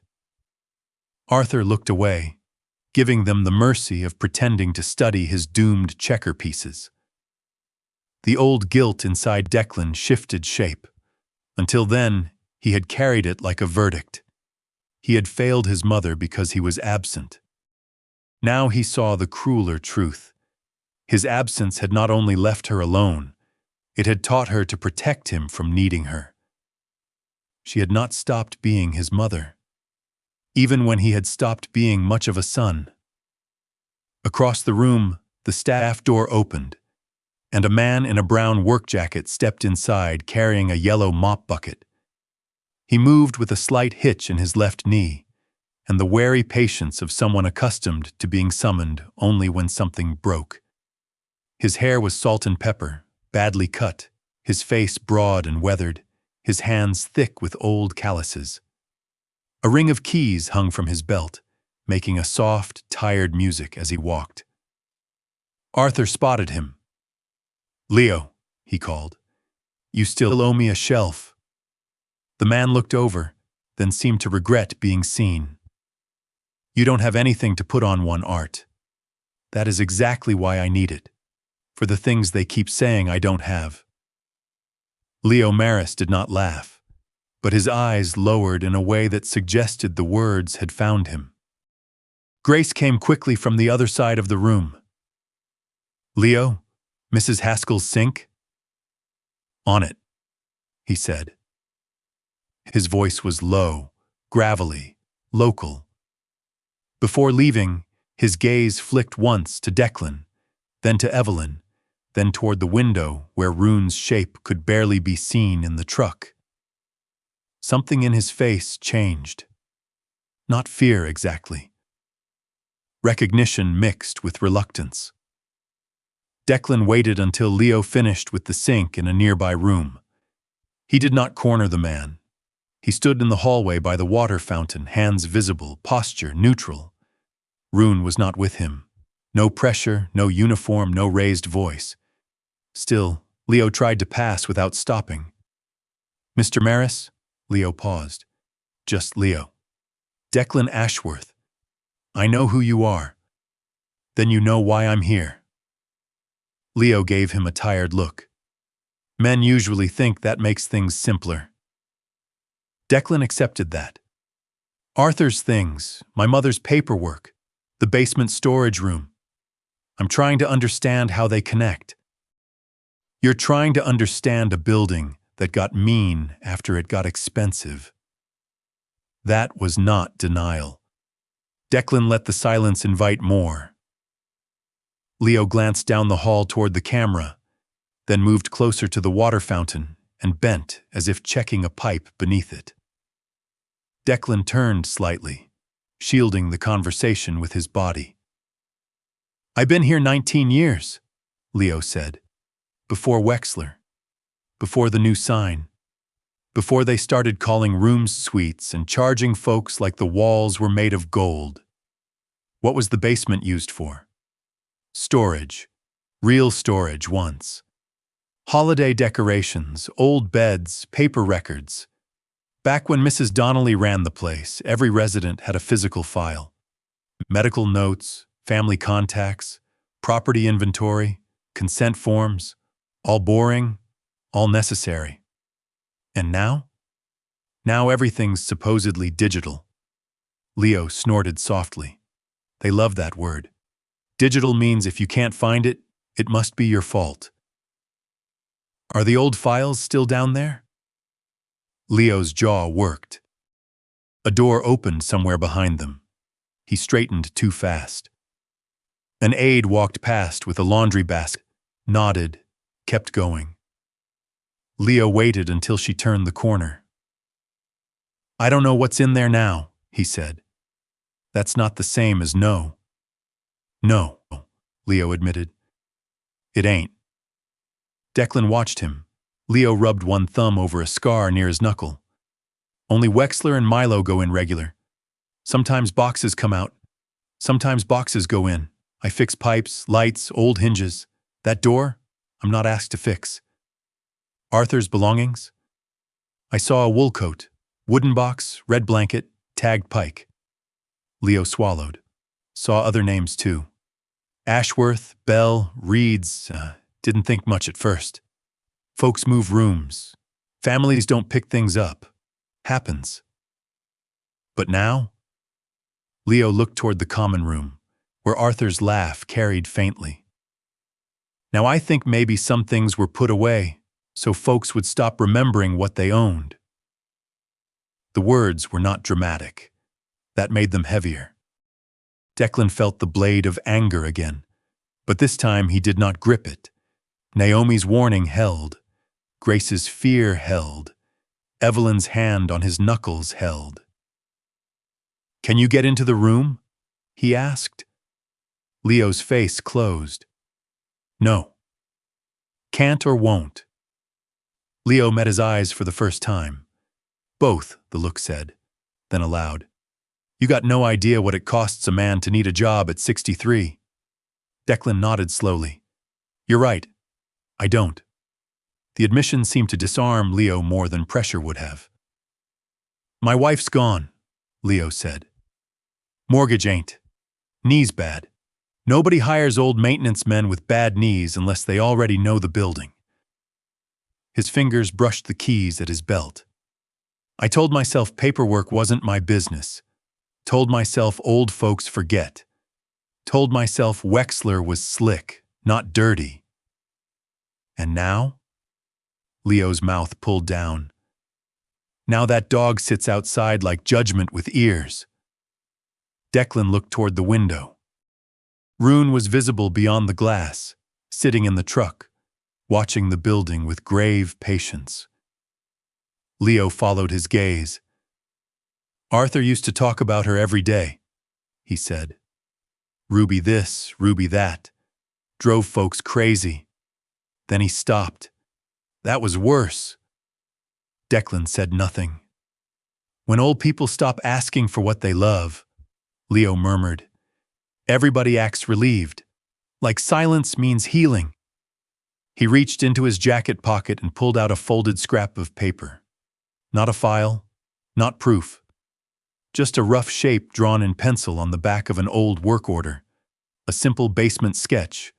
Laundry corridor, mechanical room, storage, west vent access. Leo did not hand it over at first. You didn't get this from me? I understand. No, you don't, but maybe you will. Declan took it. Their fingers touched briefly. One man hardened by war, one by years of fixing what richer men broke and called improvement. Before Declan could speak, Milo's voice came from the end of the hall. Leo. Leo flinched. Milo stood near the corner, radio on his shoulder, expression unreadable. Behind him, Wexler approached with the unhurried pace of a man who believed every hallway belonged to him. Mr. Maris, Wexler said pleasantly, I believe Mrs. Haskell's sink is waiting. Leo bent, picked up his mop bucket, and walked away without looking back. Wexler turned his smile to Declan. Mr. Ashworth, you do seem to find our staff fascinating. I like people who keep buildings standing. A noble preference. Wexler adjusted one cuff. Though I would caution against distracting employees from resident care. I'll keep that in mind. I hope so. Wexler's eyes rested on the folded paper in Declan's hand for only half a second. Your mother has seemed somewhat agitated since your visits resumed. Declan felt the room become narrower. My mother was happy to see me. Emotion can be complex at Evelyn's stage of life.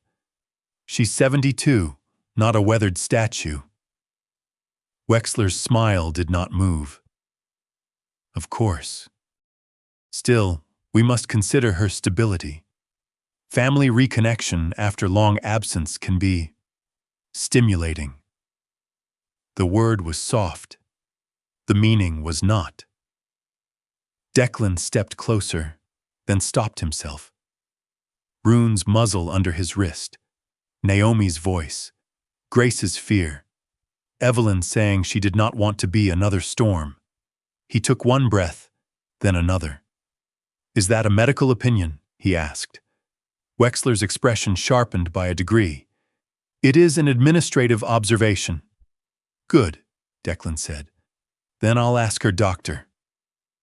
For the first time, Wexler looked almost annoyed. Only almost. Please do, he said. We encourage family involvement when it supports resident well-being. Declan let the sentence pass. He had learned long ago that not every shot deserved return fire. He visited Evelyn for 15 more minutes. She seemed tired now, the earlier conversation having drained her. Arthur had fallen asleep by the window, his hand resting open on his lap, as if still waiting for a dog's head to fit beneath it. Declan wanted to tell his mother everything: the papers, the trust, Naomi, Grace's list, Leo's sketch. Instead, he asked if she wanted more tea. She looked at him for a long moment. "You're trying very hard not to scare me," she said. "Yes. That means there is something to be scared of." He sat beside her. "It means I'm learning before I speak." Evelyn studied his face, then nodded once. "That was never your favorite order." "No." "Good," she said. "Perhaps old age is contagious." Despite himself, he smiled. Before leaving, he brought Rune to the side window for Arthur. The old man woke when Grace touched his shoulder. Rune stood outside in the cold, tail moving in slow sweeps. Arthur lifted his hand to the glass. This time, he did not cry. He smiled. It was small and cracked and brave. Rune pressed her nose to the window. Declan watched from a few feet away, and for once the sight did not only hurt, it instructed. Love did not always get through the door on the first attempt. Sometimes it waited outside, visible through glass, long enough for the ones inside to remember they were still worth finding. The next morning, Declan received 2 messages. The first came from Grace. "Leo's gone." They said health reasons. He didn't finish his shift. The second came from Silver Pines Manor's administration, formal and polished. Due to recent signs of emotional distress and increased anxiety, Declan Ashworth will be temporarily transferred to the Memory and Stabilization Wing for a 72-hour observation period. During this time, visits may be limited to preserve resident calm and clinical continuity. Declan read it twice. Rune sat beside him at the kitchen table, ears lifted, watching his hand close around the phone. He did not shout. He did not throw anything. That, in a way, frightened him more, because the anger no longer felt hot. It had become clear. On the table lay Leo's basement sketch, Grace's list of names, and copies of Evelyn's trembling signatures. 3 small pieces of paper. 3 quiet witnesses. Silver Pines had moved against the people who spoke. Leo removed, Evelyn isolated, Grace still inside. Declan looked at Rune. The dog's amber eyes were steady, her faded red collar bright against the dark fur of her throat. "They think moving her behind another door changes something," he said. Rune lowered her head onto his knee. Outside, ice began to fall from the trees in small, bright pieces, striking the ground like glass bells. Declan touched the worn metal tag at Rune's collar. "No," he whispered. "It just tells us which door matters next." The email from Silver Pines arrived at 6:14 in the morning, polished enough to leave fingerprints on the sole. Declan read it at his kitchen table while Dawn struggled behind a wall of gray cloud. The stove had gone low. Rune lay beside his chair, one ear upright, the folded tip of the other twitching each time the wind worried the window panes. Due to recent signs of emotional distress and increased anxiety, Declan Ashworth will be temporarily transferred to the Memory and Stabilization Wing for a 72-hour observation period. During this time, visits may be limited to preserve resident calm and clinical continuity. There was no word in it that looked cruel. That was the genius of it. No ban, no threat, no accusation, just care, continuity, preservation, calm, the sort of language that could smother a person under clean sheets and call it rest. Declan read the email again, then set the phone down with care. Rune lifted her head. He did not shout. He did not throw the phone. He did not stand and pace the cabin like a bear in a shrinking cage. In another life, he might have mistaken restraint for peace. Now he knew better. The anger had not disappeared. It had cooled into something bright and dangerous, like ice over deep water. The third time he read the email, one phrase fixed itself in his mind. Recent signs. Who had seen those signs? Who had written them down? Who had decided his mother's fear was a medical condition, rather than a reasonable response to being watched, charged, and quietly separated from the people who loved her? By 7, he called Naomi Vance. She answered on the 4th ring, voice clear but rough around the edges, as if coffee had not yet made its legal argument. They moved her, Declan said. To where? Memory and Stabilization Wing. 72-hour observation. Limited visits. A pause. Paper shifted on Naomi's end. Did they say why? Emotional distress, increased anxiety, family reconnection after long absence. Pick your favorite costume. Declan. I'm calm. No, Naomi said. You're controlled. Different thing. He looked down at his left hand. The tendons stood tight beneath the skin. Rune pressed her muzzle against his knee. What do I do? He asked. That question cost him more than he expected. For most of his adult life, he had been trained to answer problems with action. Assess, move, solve. Waiting had been a tactic, not surrender. Asking what do I do felt like laying a weapon on a table and admitting someone else knew the map better. Naomi seemed to understand the weight of it, because her voice softened without becoming gentle enough to insult him. You do not force your way into that wing. You do not threaten Wexler. You do not give him a sentence he can quote in a report. He's isolating her. Yes, and if you react the way he expects, he gets to call it protection. Declan closed his eyes. Outside, ice tapped against the roof in little hard grains.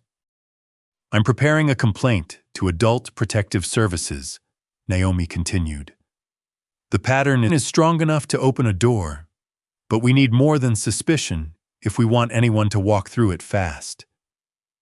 Grace's names help. The bank records help. Leo's sketch helps. But we still need a clinical inconsistency or facility note that shows they manipulated the reason for the transfer. Clinical inconsistency. Medical language can be used as a lock, Naomi said. We need someone with the right key. By mid-morning, Declan was back at Silver Pines. This time, he did not park near the front. He parked in the side lot, where he could see the north wing windows through bare branches glazed with ice. Rune sat in the back seat, not curled now, but upright and alert. The faded red collar around her throat looked too bright against the dull day, a small ember carried through the cold. You stay, he told her. Rune gave him a look that suggested she was considering filing an objection. I know, he said. I don't like it either.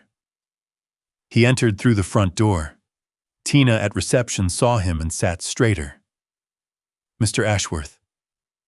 I'm here to see my mother. She glanced at the screen, then at a printed sheet beside the keyboard.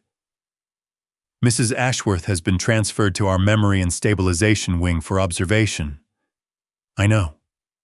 Visitation is currently by administrative approval. Then ask administration. Her smile trembled at the edges. Mr. Wexler is in a meeting. Then ask someone with authority over a door. That came out sharper than he intended. Tina lowered her eyes. Declan saw fear move across her face like a shadow and hated himself for adding to the weather of the place.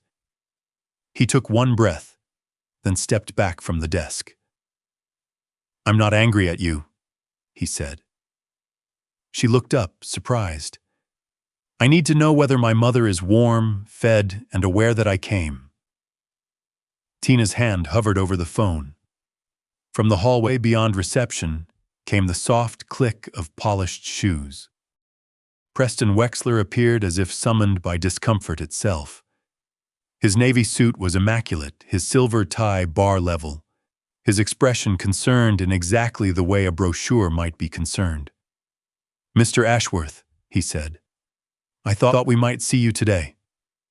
I'm here to visit Evelyn." "Of course. Unfortunately, we are giving her a quieter environment for a brief period. She left a message asking me to come." "And you did. That is admirable." Wexler folded his hands at his waist. "However, reunion after long absence can stir complicated responses in residents. Guilt, agitation, dependency, confusion. We are simply helping Evelyn settle." Declan studied him. There were men who attacked with fists. There were men who attacked with knives. Wexler attacked with vocabulary. "You're saying I upset her. I am saying your presence has an effect. My absence had one too." For the first time, Wexler paused. It was brief, no more than the catch of a needle in cloth. Then the smile returned. "I'm glad you recognize the emotional complexity." Declan wanted to step closer. He wanted to say the kind of sentence that would make Milo appear and radios crackle and reports get written. He could already see it. Former Navy SEAL became confrontational at reception desk. Staff concerned for resident safety.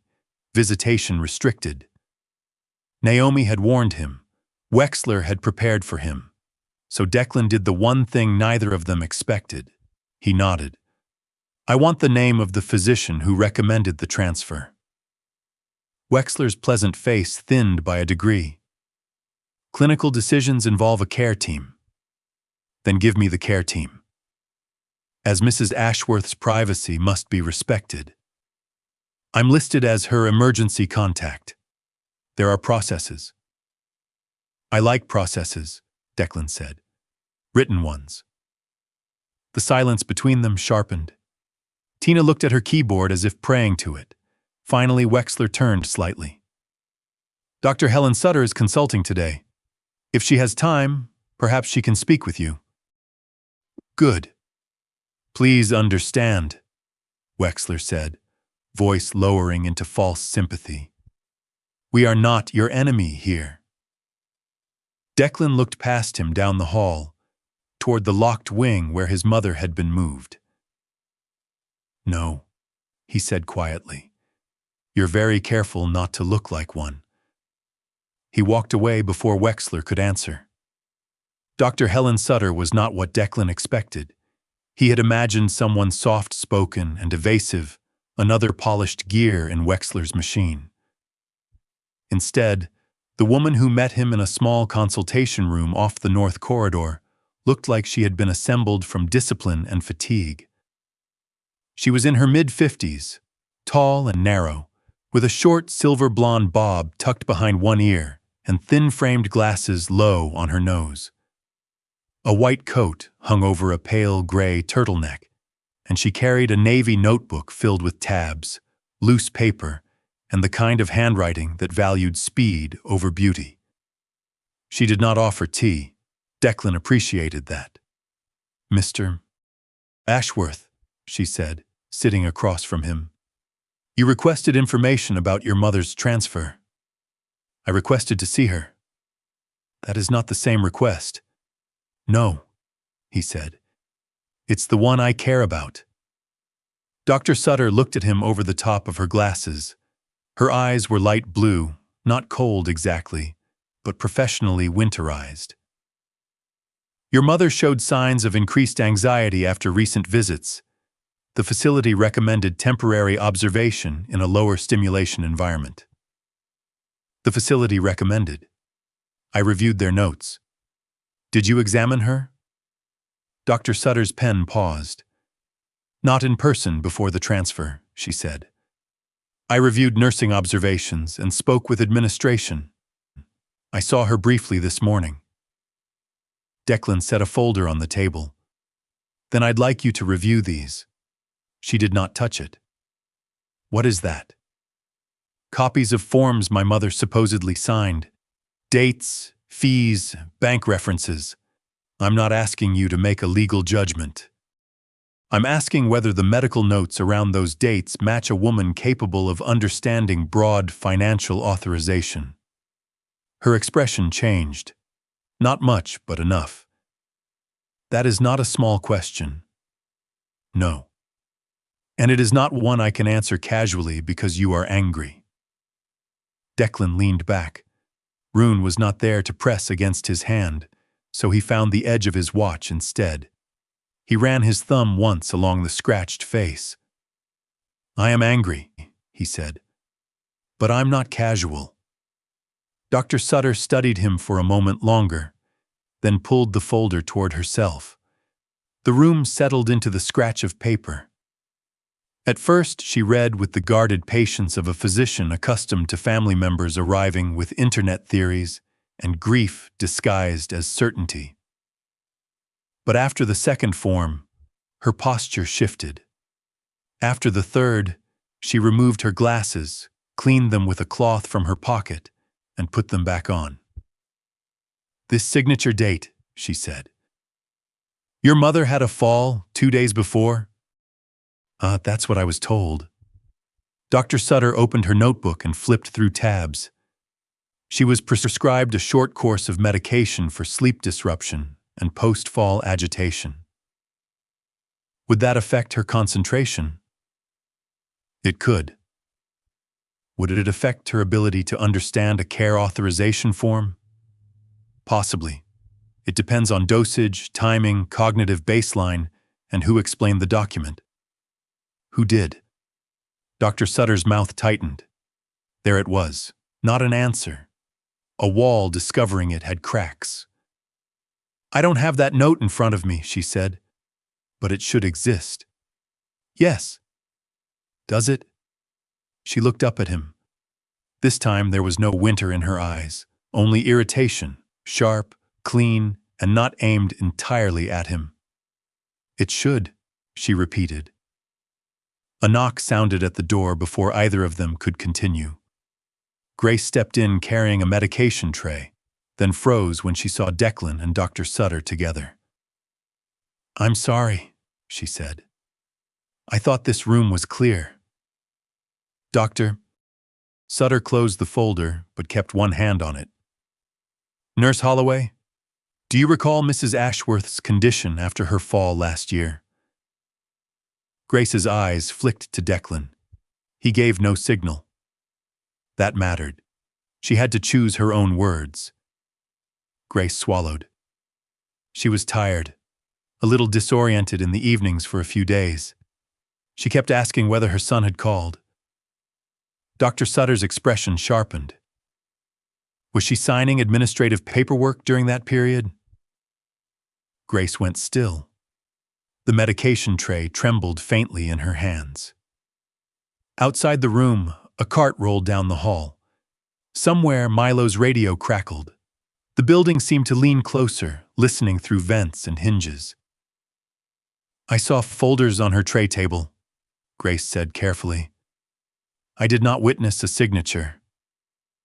Who was with her? Grace looked toward the door. Declan expected her to retreat into uncertainty. Instead, she said, Mr. Wexler, and someone from administration. I don't remember her name. It was not a confession, not proof. Not yet. But in that small room, the words landed like the first nail in a sealed crate. Dr. Sutter wrote something in her notebook. Grace's face had gone pale. I need to deliver these. Thank you, Dr. Sutter said. Grace left without looking back. Declan waited until the door closed. Can I see my mother? Dr. Sutter did not answer immediately. Then she rose. For 10 minutes, she said. Clinically, I see no reason a calm visit should harm her. Administratively, I suspect there will be opinions. The north wing did not look cruel. That made it worse. Its walls were painted a soothing pale green. Framed prints of birds hung beside handrails. The doors had small shadow boxes outside them with objects meant to help residents recognize their rooms. A ceramic angel, a fishing lure, a photograph of a barn. Everything whispered comfort. But the keypad at the entrance clicked shut behind them with the finality of a vault. Evelyn sat in a recliner near a narrow window, a blanket over her lap. Her sage cardigan was buttoned wrong at the middle. One button slipped into the wrong hole. It was a tiny thing. It undid him. She turned when he entered. For a second, confusion crossed her face. Then recognition bloomed. Declan. He crossed the room and knelt beside her chair. "I came," he said. "I knew you would." He could not tell whether she meant today or someday or all the years she had waited without saying so. Dr. Sutter remained near the doorway, professional and quiet. Evelyn touched his cheek. "You look angry." "I'm trying not to." "That must be awful for everyone involved." He laughed once, low and unwilling. She smiled faintly. Then her eyes moved to the door. "They said I became upset." "Were you?" "I was thinking." "About what?" Evelyn looked down at her hands. "About papers. About how foolish it feels to have taught children to read and then sign something you cannot remember reading." "You weren't foolish." "I was tired." He closed his hand over hers. She whispered, "That is sometimes enough." The sentence cut him, not because it accused anyone, because it told the truth too plainly. People did not need to be weak to be harmed. They only needed to be tired in front of someone willing to use it. Declan leaned closer. "I'm working on it." "On what?" He almost said the trust, the fees, Wexler, the basement, Leo, Naomi. Instead, he said the truest thing. "On coming back right." Her eyes filled, but no tears fell. "That sounds harder than simply coming back." "It is." "Good," she said softly. "Then it may last." A sound came from the hall. Milo's voice, low. Wexler's, lower still. Dr. Sutter stepped out, and the door closed partway behind her. Evelyn tightened her grip on Declan's hand. "Arthur asked about Ruby," she whispered. "They told him not to upset himself." "Rune's safe." "Ruby," Evelyn corrected gently, then smiled. "Rune, both. She has earned 2 names." Declan nodded. "She knew where to go," Evelyn said. "To Arthur?" "To the lost thing." Evelyn's eyes moved to the window, where the glass reflected her pale face. Some creatures can smell what people try to forget. He held her hand until Dr. Sutter opened the door again. "Time," the doctor said. Her voice had changed, not softer, more guarded. In the hallway, Wexler stood beside Milo, looking as immaculate as ever.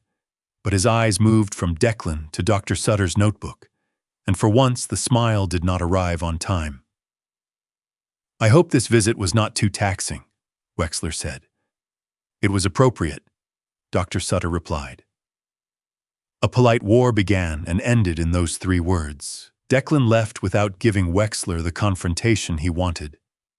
In the parking lot, Rune greeted him by standing on the back seat and pressing her nose against the window. He opened the door, and she pushed her head into his chest before he could stop her. For once, he did not pretend the comfort was unnecessary. His phone buzzed before he started the truck. A message from Grace. He read it twice. Milo told maintenance to clear old basement files before weekend. Wexler worried about inspection. "I don't know when. Be careful." Then a second message arrived, from Naomi. "APS complaint drafted. Need one more piece tying transfer records to Wexler's actions. Keep everything documented." Declan looked toward the north wing. A curtain moved in one window. He could not see Evelyn, but he knew the room. He knew the angle. He knew the door that locked behind visitors. The sky darkened earlier than it should have. A hard line of cloud pressed down from the west, low and heavy, turning the hilltop light the color of old pewter. The radio in his truck crackled when he turned the key. Ice storm warning for Benton, Carroll, Madison, and surrounding counties. Power outages possible. Travel discouraged after midnight. Rune lifted her head at the voice. The wind rose and shook the bare branches near the north wing. Silver pines glowed behind them, golden and sealed. A bright little fortress on a hill that did not yet know how exposed it looked against the coming storm. Declan drove only as far as the edge of the lot, then stopped. For several minutes, he sat with both hands on the wheel. He could leave, gather more documents, wait for Naomi, follow the clean road of proper timing. But somewhere inside that building, Wexler was afraid of an inspection. Somewhere beneath the warm lobby and polite signs, old files had become a liability, and men like Wexler did not wait for storms to pass. They used them. Declan looked at Rune in the rearview mirror. Her amber eyes were fixed on the north wing, then lower, toward the side of the building where the basement sat under earth and ice. "We don't go through doors," he said. Rune's folded ear twitched. "We watch them." He pulled back into the side lot, parking beneath the skeletal shadow of an oak tree. The first pellets of freezing rain struck the windshield, tiny and bright, like thrown beads. Above him, the north wing windows burned pale in the darkening air. Below them, the basement held its breath. Declan turned off the headlights and sat with Rune in the gathering storm, knowing this might be the night Silver Pines tried to make its oldest truths disappear. By nightfall, the hill had become glass. Freezing rain came down without drama, almost delicately, as if the sky were threading clear beads onto every branch, rail, power line, and blade of winter grass. But the beauty was treacherous. Trees bent under the weight. The road to Silver Pines Manor shone black and slick beneath the weak glow of its parking lamps. Far below the hill, town lights blurred behind a curtain of ice.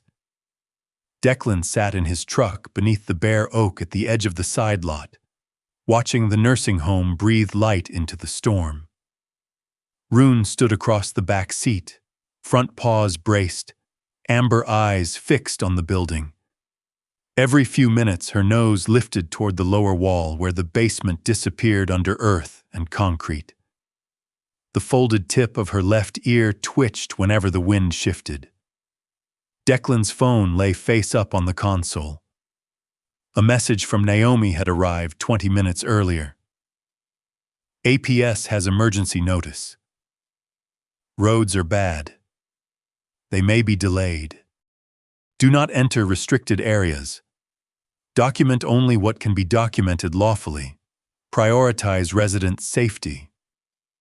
He had read it 3 times. Prioritize resident safety. That was the clean version of the choice every mission eventually gave a man. Proof or people, objective or breath, the thing you came for, or the life suddenly placed in front of you. Declan touched the scratched face of his tactical watch. Inside Silver Pines, one corridor glowed normally. Another flickered.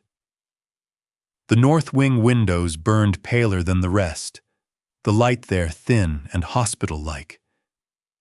He thought of Evelyn sitting with her cardigan buttoned wrong, apologizing for being tired enough to sign what she could not remember reading. A gust hit the truck. Ice rattled against the windshield. Rune gave a low sound in her chest. "I know," Declan said. The first power flicker rolled through Silver Pines at 8:42. The lobby lights dimmed, returned, dimmed again. The golden warmth that usually made the building look expensive faltered, exposing the shape underneath. Brick, glass, locked doors, cameras. A bright house with too many secrets trying to stay lit in bad weather. At 8:47, Grace texted, Generators struggling, north wing heat uneven. Sutter stayed. At 8:53, Milo just went downstairs with cart. Declan sat very still. At 8:55, Wexler with him. Boxes. The phone seemed to grow heavier in his hand.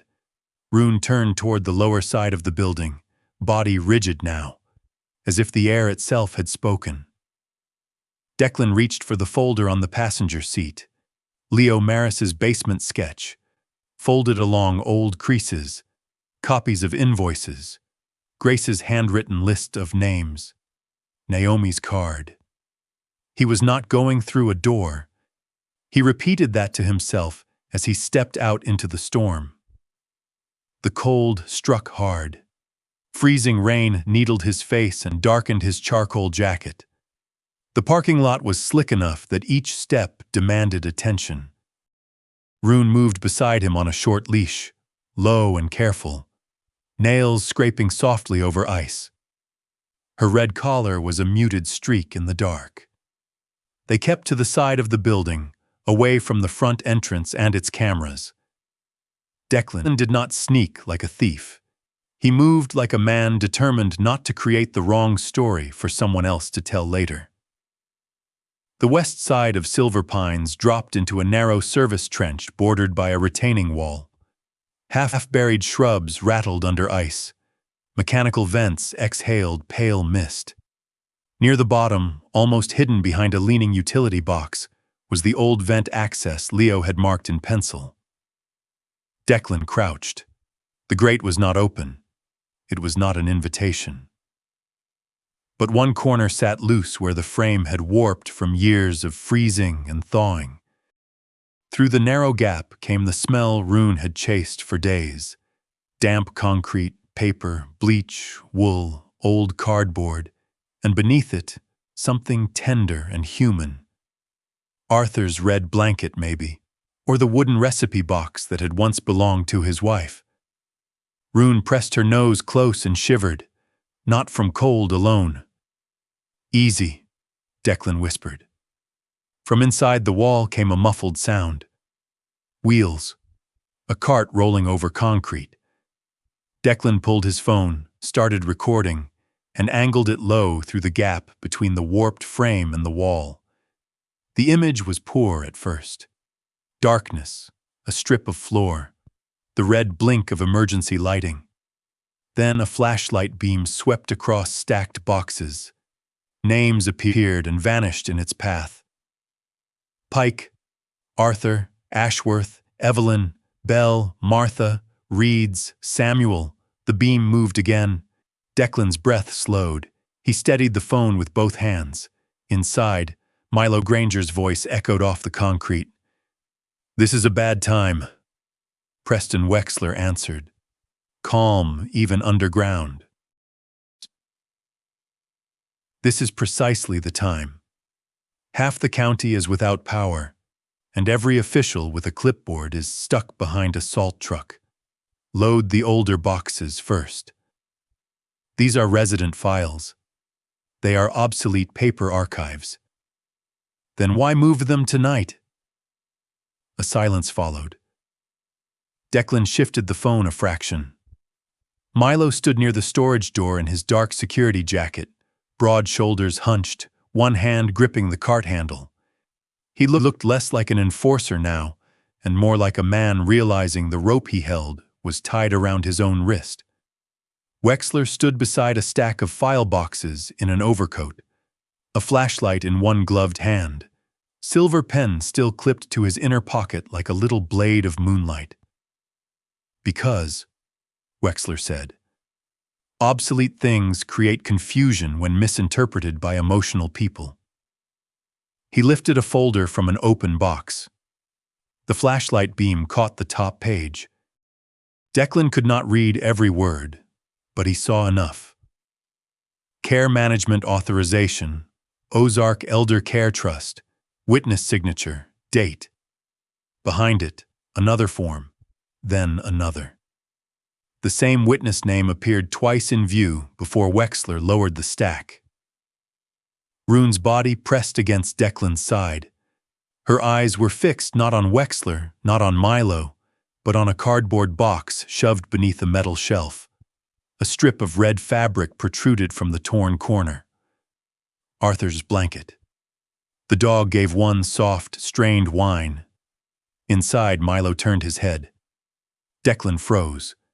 The storm saved them. Wind shoved ice against the wall, rattling the shrubs and vents in a hard, shimmering rush. Milo looked toward the noise, waited, then turned back. Wexler did not. For one thin second, his flashlight paused near the vent wall. Declan lowered the phone just enough. Rune did not move. Then Wexler turned away. "After this," he said, "the Ashworth transfer notes need to be corrected." Milo frowned. Corrected how? Clarified. Her son's visits have clearly escalated her anxiety. Dr. Sutter's involvement complicates the language, but not the conclusion. She didn't sound convinced. Doctors are often convinced by complete documentation. The words entered Declan like cold iron. Complete documentation. Not truth, documentation. The rehook was not a sudden revelation in a box or the dog pawing at a hidden compartment. It was simpler, smaller, and more devastating. Wexler did not merely hide records. He wrote reality after the fact and expected everyone else to live inside it. Declan kept recording. Then Rune's head snapped upward. Her ears lifted. Her whole body shifted from memory to alarm. At first, Declan heard only the storm. Then, through the vent, beneath the murmur of pipes and rolling cartwheels, came a faint cough from somewhere above. A woman's cough. Thin, familiar. Rune pulled toward the building. Declan whispered, "Wait!" The cough came again, followed by a faint call blurred by walls and ventilation. Not a scream. Not panic. Just an older woman's voice trying to cross too much cold air. "Grace?" Declan knew the voice before his mind allowed it. Evelyn. His phone was still recording. Wexler was still inside the basement, his flashlight catching names the world needed to see. The boxes were there. The link was there. A few more minutes might gather enough to crush every polished word Wexler had built. Rune pulled harder. Above them, a window in the north wing flickered dark, then another. Declan looked from the vent to the pale windows, where the emergency lights had dimmed to a weak red glow. Prioritize resident safety. He stopped recording. "Come on." He ran, not recklessly. The ice would punish that. He moved with controlled speed, Rune at his side, boots finding patches of rough ground where frozen grass broke through the glaze.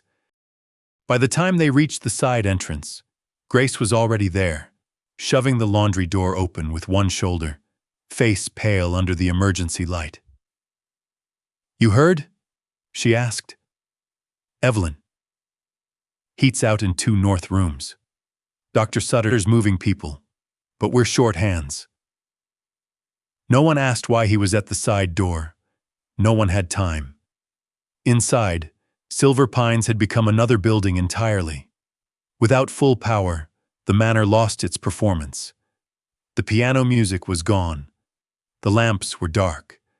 Emergency lights washed the halls in a low red pulse, turning framed bird prints into uneasy shadows.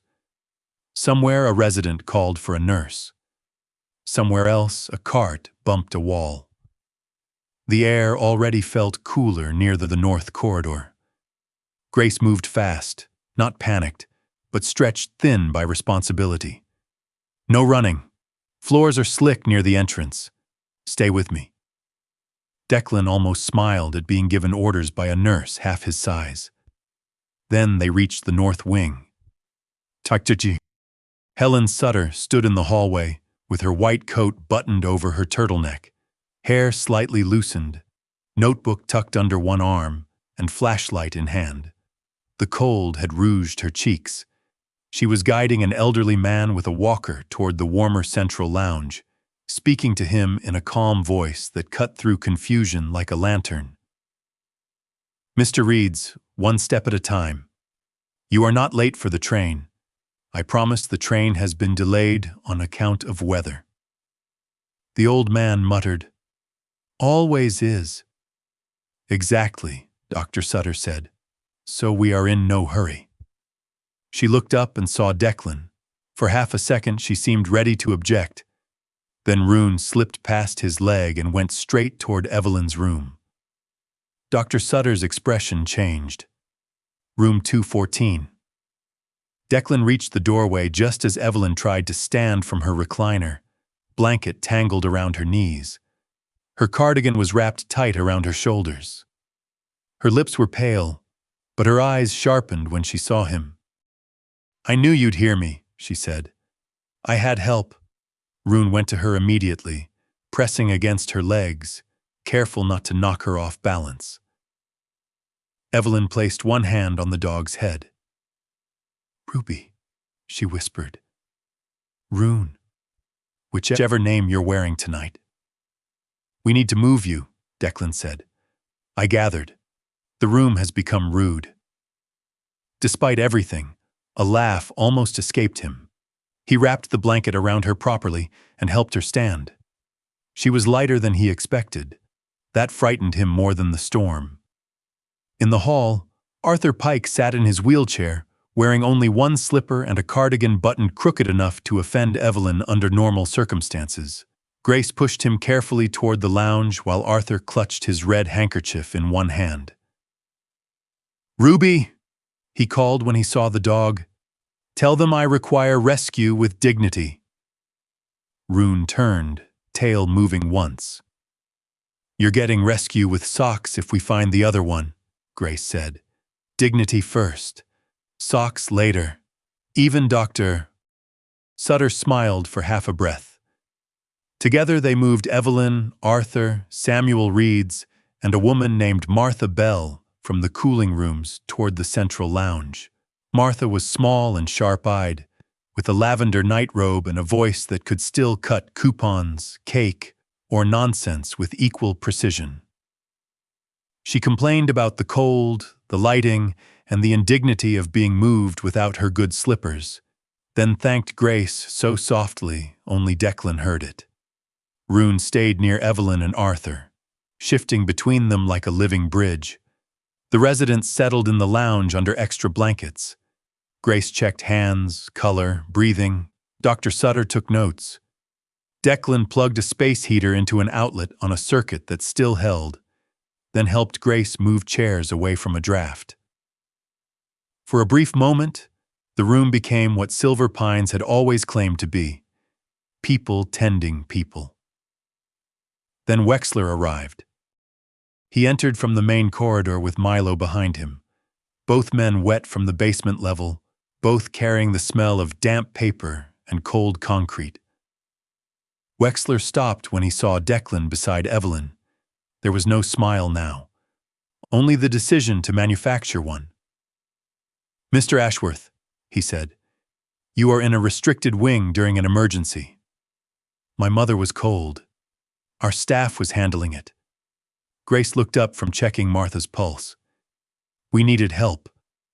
Wexler's eyes slid to her. "Nurse Holloway, this is not the time." Dr. Sutter stepped forward.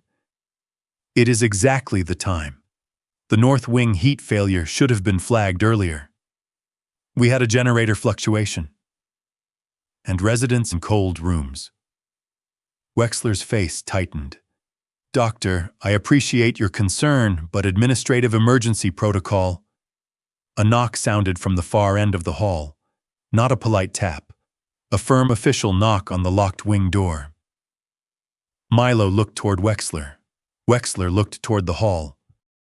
Grace's phone buzzed in her pocket. She checked it and looked at Declan. "Naomi," she whispered. Dr. Sutter walked to the keypad and opened the wing door. Naomi Vance entered with freezing rain glittering on the shoulders of her charcoal coat. Leather folder tucked beneath one arm.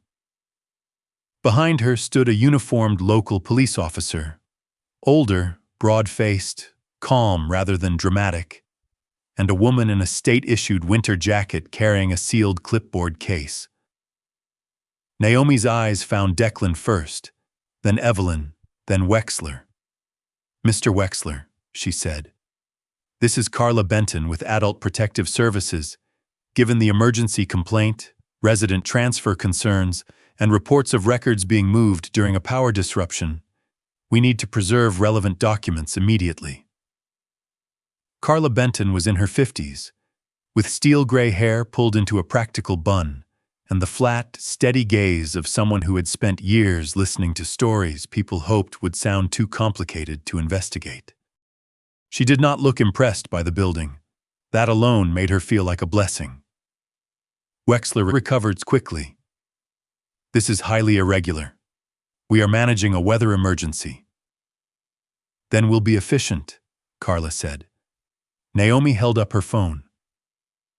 "We also have time-stamped documentation from Mr. Ashworth showing file boxes labeled with resident names being moved in the basement during the outage."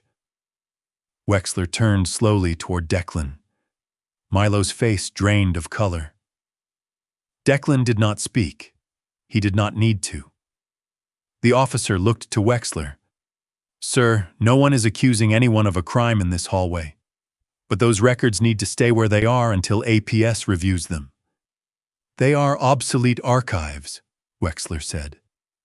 "Then preserving them should be simple," Naomi replied. Dr. Sutter lifted her notebook. "I am also documenting concerns about the basis for Mrs. Ashworth's transfer and the timing of prior authorization forms." For the first time since Declan had met him, Preston Wexler looked surrounded. Not by fists, not by weapons, by witnesses. Milo shifted his weight. His voice came out lower than usual. "The boxes are still downstairs." Wexler turned on him with a look sharp enough to show the man beneath the polish. Milo looked away. Carla Benton nodded. "Then we go downstairs." The walk to the basement felt longer than it had any right to be. Declan stayed with Evelyn until she was warm enough, then followed only when Naomi nodded that he could. Rune walked at his side, calm now, not pulling. Grace remained with the residents. Dr. Sutter came with her notebook. The officer walked ahead with Milo, whose shoulders had lost their earlier hardness. The metal door marked "Storage. Authorized staff" only stood at the bottom of the stairwell. For days it had been a symbol. Now it was only a door. Milo unlocked it. The hinges gave a tired metallic sigh. Flashlights entered first. The beams swept over shelves, plastic bins, file boxes, old walkers, framed photographs, folded blankets, winter coats in clear garment bags, cardboard cartons marked with resident names. Dust floated in the light like disturbed ash. Rune stepped forward until the leash stopped her. Her nose pointed to a low shelf. Arthur's red blanket lay half-folded inside a torn box beside a wooden recipe case. Naomi saw it. Dr. Sutter saw it. Carla Benton saw it. Then the flashlight beam moved across the files. Ashworth, Pike, Bell, Reeds. More names, dozens. Some boxes carried labels from years before Wexler claimed the records had been digitized and destroyed. Others held original care authorizations, property inventories, contact changes, fee schedules, and trust routing forms. On one open stack, the same witness initials appeared across multiple residents' documents dated months apart. No one spoke for several seconds. The truth did not shout when found. It waited, patient as stone, for decent people to stop stepping around it.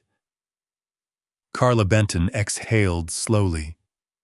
"Seal the room." Wexler began. "There has been a misunderstanding." "No," Naomi said. Her voice was not loud, It did not need to be. There has been a pattern. Declan stood in the doorway with Rune beside him. He looked at the boxes, the names, the folded lives stored beneath concrete while flowers bloomed upstairs for visitors. He thought of his mother teaching children to read, Arthur asking for his dog, Grace choosing to speak, Leo drawing a map with hands that had once been too afraid to open the door, and Rune, shivering beneath a van, refusing to leave the place where someone she loved had disappeared. No gunfire, no broken bones, no heroic explosion of violence. Only a door opened under lawful light. Only names returned to the world. Only a son finally understanding that sometimes the bravest thing a warrior could do was not break the enemy. It was protect the truth long enough for justice to arrive. Morning did not arrive all at once. It came slowly over the Ozark hills, pale and careful, touching the ice first along the highest branches. The storm had left the world dressed in glass. Every pine needle wore a thin, clear sheath. Every fence rail shone. Water began to loosen in bright drops from the eaves of Silver Pines Manor, falling one by one into the slush below like a clock learning how to count again. Inside the nursing home, nothing looked the same. The flowers still stood in the lobby. The framed awards still hung on the walls. The brass lamps still pretended at warmth. But the building's spell had broken. Once a locked room had been opened, the rest of the place could no longer convince anyone. It was only a home of soft music and careful schedules. Yellow evidence tape crossed the basement door, not in a dramatic way, not like a crime scene from television. It was quieter than that, almost humble. A strip of paper and plastic saying what dozens of residents had not been allowed to say clearly. Something here was wrong. Preston Wexler was not led away in handcuffs. That would have been too simple, too satisfying, and life rarely gave the wounded such clean theater. He was suspended before breakfast, escorted to his office by the local officer and Carla Benton from Adult Protective Services, while Naomi Vance stood in the hallway with her leather folder pressed against her side. Wexler kept his coat buttoned, his hair neat, his voice calm. He spoke of misunderstandings, incomplete context, obsolete archives, and his deep concern for residents' dignity. But this time, his words did not rearrange the room. Milo Granger stood near the reception desk with his radio hanging silent at his chest. His broad face looked older than it had the night before. When Wexler glanced at him, expecting obedience or fear, Milo looked down at the floor. That small refusal did what shouting never could.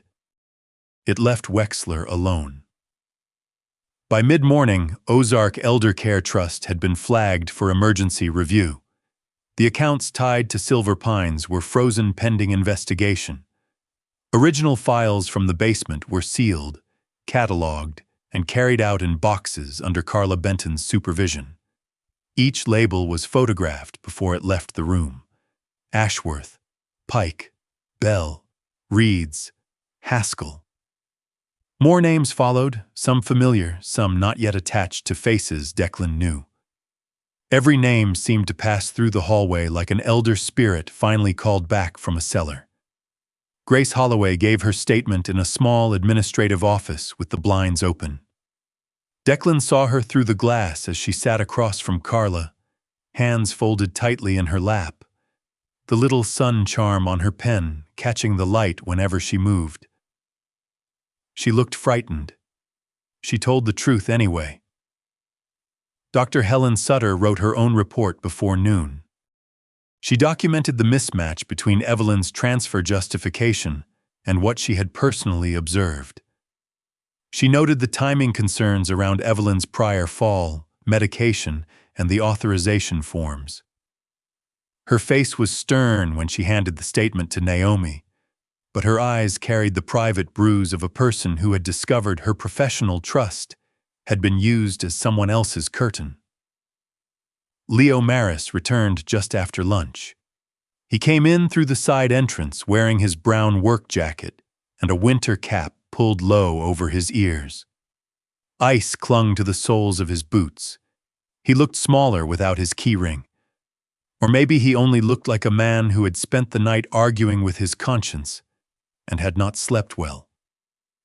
Arthur saw him first from the common room. "Leo," the old man called. "If you came to fix the pudding, you're too late. It died honorably." A few residents laughed. Leo stopped in the doorway. The laugh seemed to hurt him.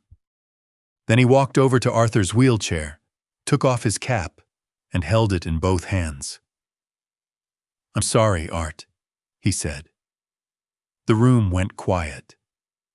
Arthur looked up at him. For once, the old carpenter had no joke waiting. Leo's voice roughened. "I saw things I should have asked about. Didn't. Told myself I was just maintenance. Pipes, lights, hinges, not people." Arthur studied him for a long moment. Then he held out the red plaid handkerchief. "Man who admits he was wrong shouldn't have to drip on the carpet," Arthur said. Leo took the handkerchief and wiped his eyes with one corner, embarrassed and grateful all at once. Declan watched from near the window with Rune beside him. Rune had not left Arthur's sight for long since the basement opened. The staff, now under Carla's temporary oversight, had stopped pretending the dog was a sanitation crisis. Someone had found a blanket for her. Someone else had brought a bowl of water. One resident called her Ruby. Another called her Rune. A third, who had misplaced everyone's name including her own, called her the Mayor. Rune accepted all titles with solemn patience. When Leo finished speaking with Arthur, Carla led him to give a formal statement. He carried the guilt with him like an old toolbox, heavy but finally useful. Silver Pines did not heal in a single day. It began by becoming honest. Families were called, lawyers were notified, bank contacts were reviewed, medication records were copied. The polished language of care coordination and asset stewardship was placed beside original signatures, witness initials, dates, transfer notes, and fee schedules. What had seemed complicated in isolation became clear in pattern. That was how Wexler had hidden, not in darkness exactly, in fragments. One elderly woman confused after a fall, one lonely widower without a frequent visitor, one statement redirected, one fee too small to alarm a busy relative, one signature explained too quickly, one belonging moved to storage for safekeeping, one dog kept outside because love, unlike paperwork, could not be edited after the fact. By evening, Evelyn had been moved out of the north wing. Declan found her sitting by a window in a smaller, warmer room near the common area. Her sage cardigan was buttoned correctly now. The silver leaf clip held her white hair at the back of her head. Outside, ice dripped from a pine branch in glittering threads. Every drop caught the light before falling, bright and brief. Rune lay at Evelyn's feet, head resting across the tops of her soft slippers. Arthur's wheelchair was parked nearby.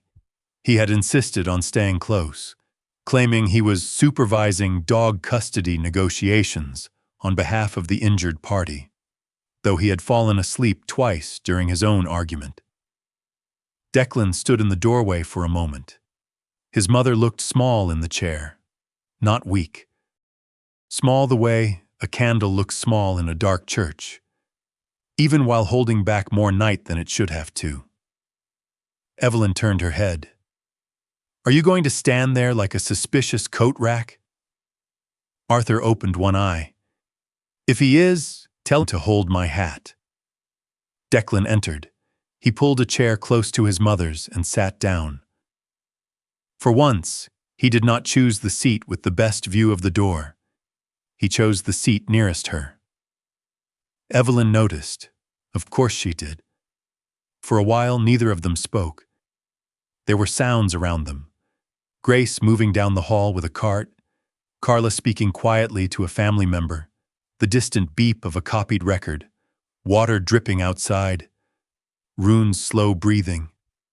Ordinary sounds. Necessary sounds.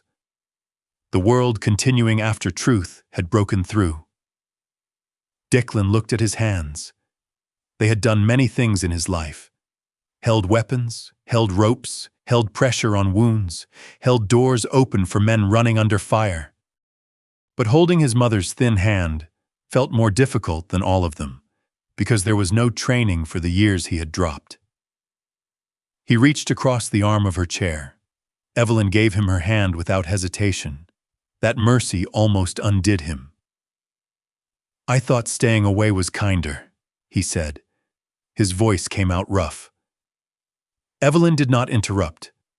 "I thought if I came around broken, I'd bring it into your room.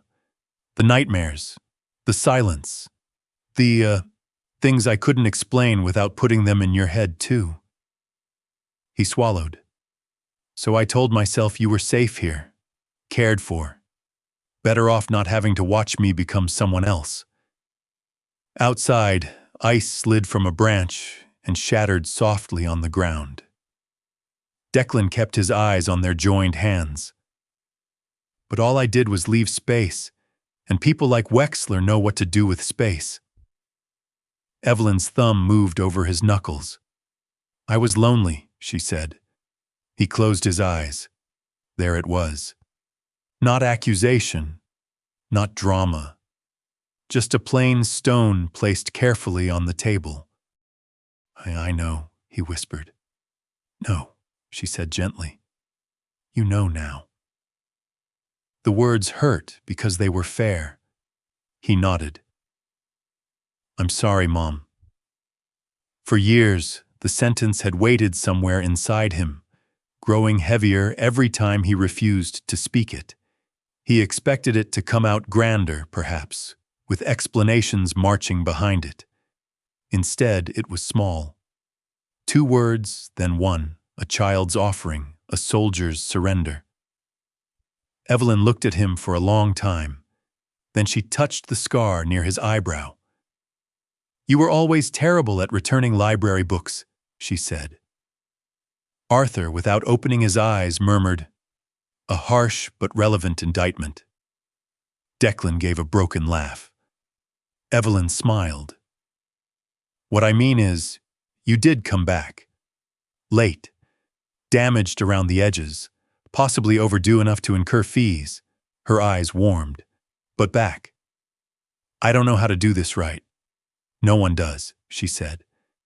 "Families are mostly people pretending they read the instructions." Arthur lifted one finger. "I have never read instructions. Builds character." "It also built that crooked birdhouse," Evelyn said. "That birdhouse had personality." Rune raised her head at the laughter, decided no crisis required her attention, and settled again against Evelyn's slippers. The room softened. Not perfectly. Nothing important healed perfectly, but the air changed.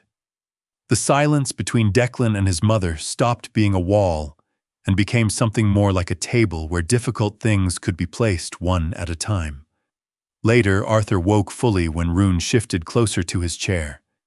He leaned down and stroked the black fur along her back. His hand trembled, but Rune moved with it, patient as prayer. "Ruby," he said softly. Declan looked at him. "I can bring her to visit. Every day, if they allow it." Arthur kept petting her. "You keep her." The words surprised the room. Evelyn sat up slightly. "Arthur." The old man waved her off. "Don't make that teacher voice at me.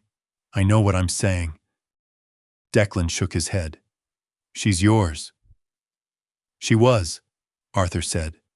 "And I was hers. Still am, maybe. But look at her." Rune had turned toward Declan when he spoke. Her amber eyes rested on him with the grave attention of a creature who had found more than one lost person and was considering the workload. Arthur smiled sadly. "She found me," he said. "Now she's found you, greedy dog. Always did collect strays." Declan's throat tightened. "I can't take that from you." "You're not taking. I'm giving." Arthur leaned back, tired but clear.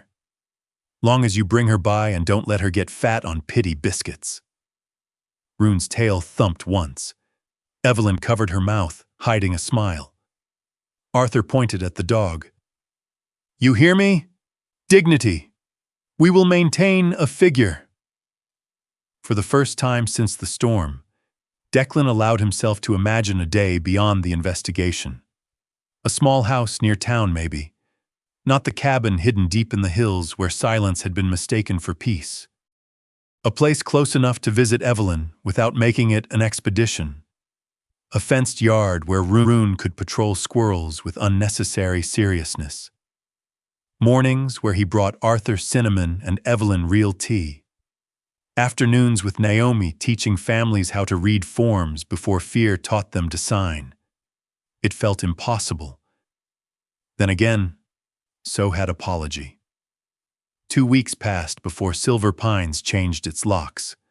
Not only the basement lock, the administrative locks, the banking procedures, the visitor policies, the outside care agreements. Temporary management came in under state oversight. Some staff left. Some stayed and looked ashamed. Some stayed and looked relieved. Wexler's name disappeared from the office door. The outline remained for a while, a clean rectangle on darker wood. Declan liked that. Let the building remember where the mask had hung. Naomi set up the first family meeting in the common room on a Saturday afternoon. She stood near the fireplace that still did not work, holding her battered leather folder, and explained powers of attorney, consent forms, billing reviews, and the simple holiness of reading before signing. Declan did not speak much. He set up chairs. He carried coffee. He stood beside the door, not guarding it this time, but keeping it open. Families came with folders and shame.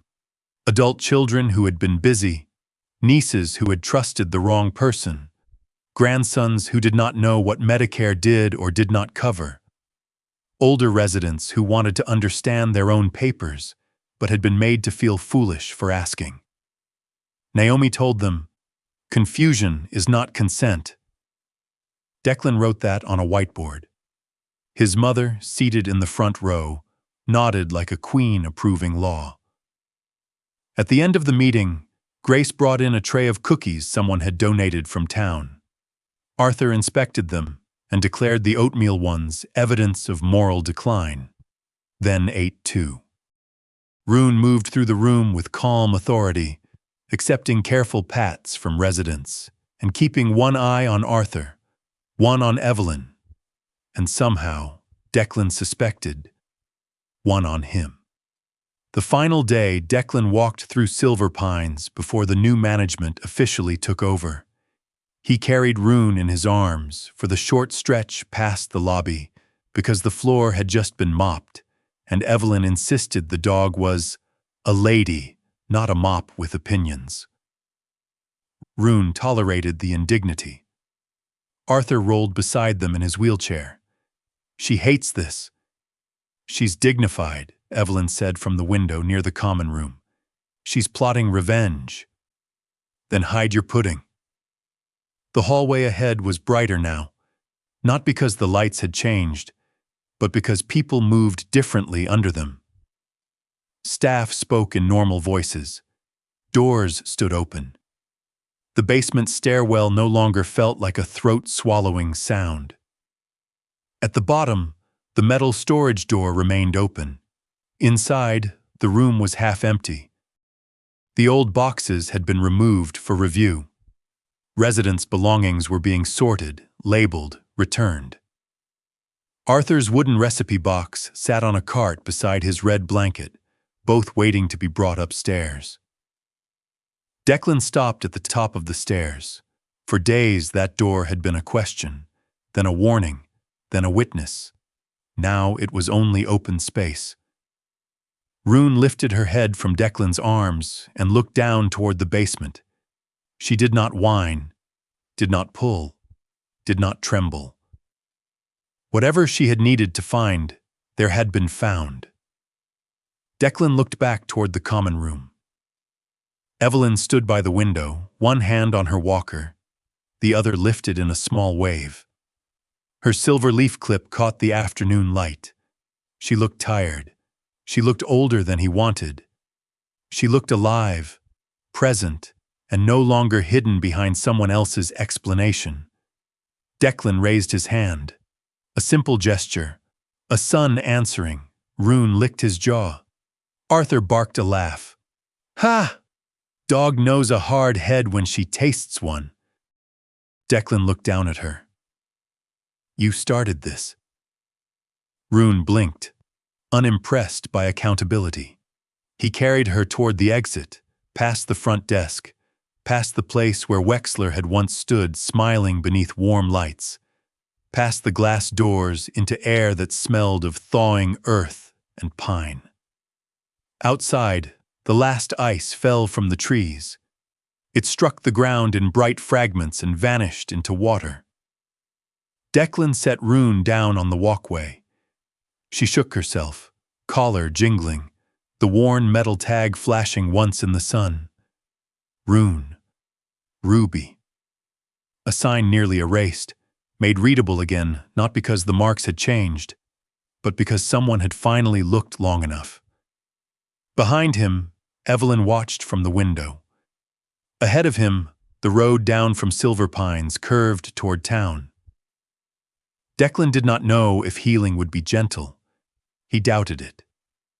Healing, in his experience, usually arrived with bad timing, poor manners, and a long list of repairs. But it had arrived, in the shape of a message about cold weather, in the shape of an old woman's hand, in the shape of a dog beneath a van who refused to abandon the door where love had disappeared. Declan opened the truck door, and Rune jumped in as if she had owned it for years. Before climbing behind the wheel, he looked once more at Silver Pines Manor. The building no longer seemed like a fortress, just a place where harm had hidden, a place where people had spoken, a place where one locked door had opened, and with it, something in him. He started the engine. Rune rested her head against his shoulder from the back seat, warm and solid. Declan drove down the hill slowly, not away from his mother this time, but toward the small town where he would begin looking for a house with a fence, a spare room, and a porch with steps loud enough for Evelyn Ashworth to recognize. Sometimes, to save a family, there was no need for a battle worthy of old songs. Sometimes all it took was a faithful creature who would not leave the cold, an old man who remembered a name, a nurse brave enough to whisper, a lawyer patient enough to read, and a son who finally understood that coming home was not a single heroic act. It was a door opened again and again, and this time, Declan intended to keep walking through. Sometimes, the doors that need opening most are not made of metal. They are the quiet doors inside us, the ones we lock after pain, guilt, disappointment, or years of silence. Declan thought staying away would protect his mother from his brokenness. But love does not ask us to be perfect before we return. Sometimes grace comes softly, through an old woman's waiting hand, a faithful dog in the cold, and the courage to say, "I'm sorry." May this story remind us to check on the people who may be waiting behind quiet windows, to read carefully what others are asked to sign, and to never underestimate the small miracles God can send through loyalty, kindness, and second chances. If this story touched your heart, share your thoughts in the comments. And if you'd like more stories of loyalty, healing, and hope, please subscribe to the channel. May peace find your home, and may grace guide every door you still need to open.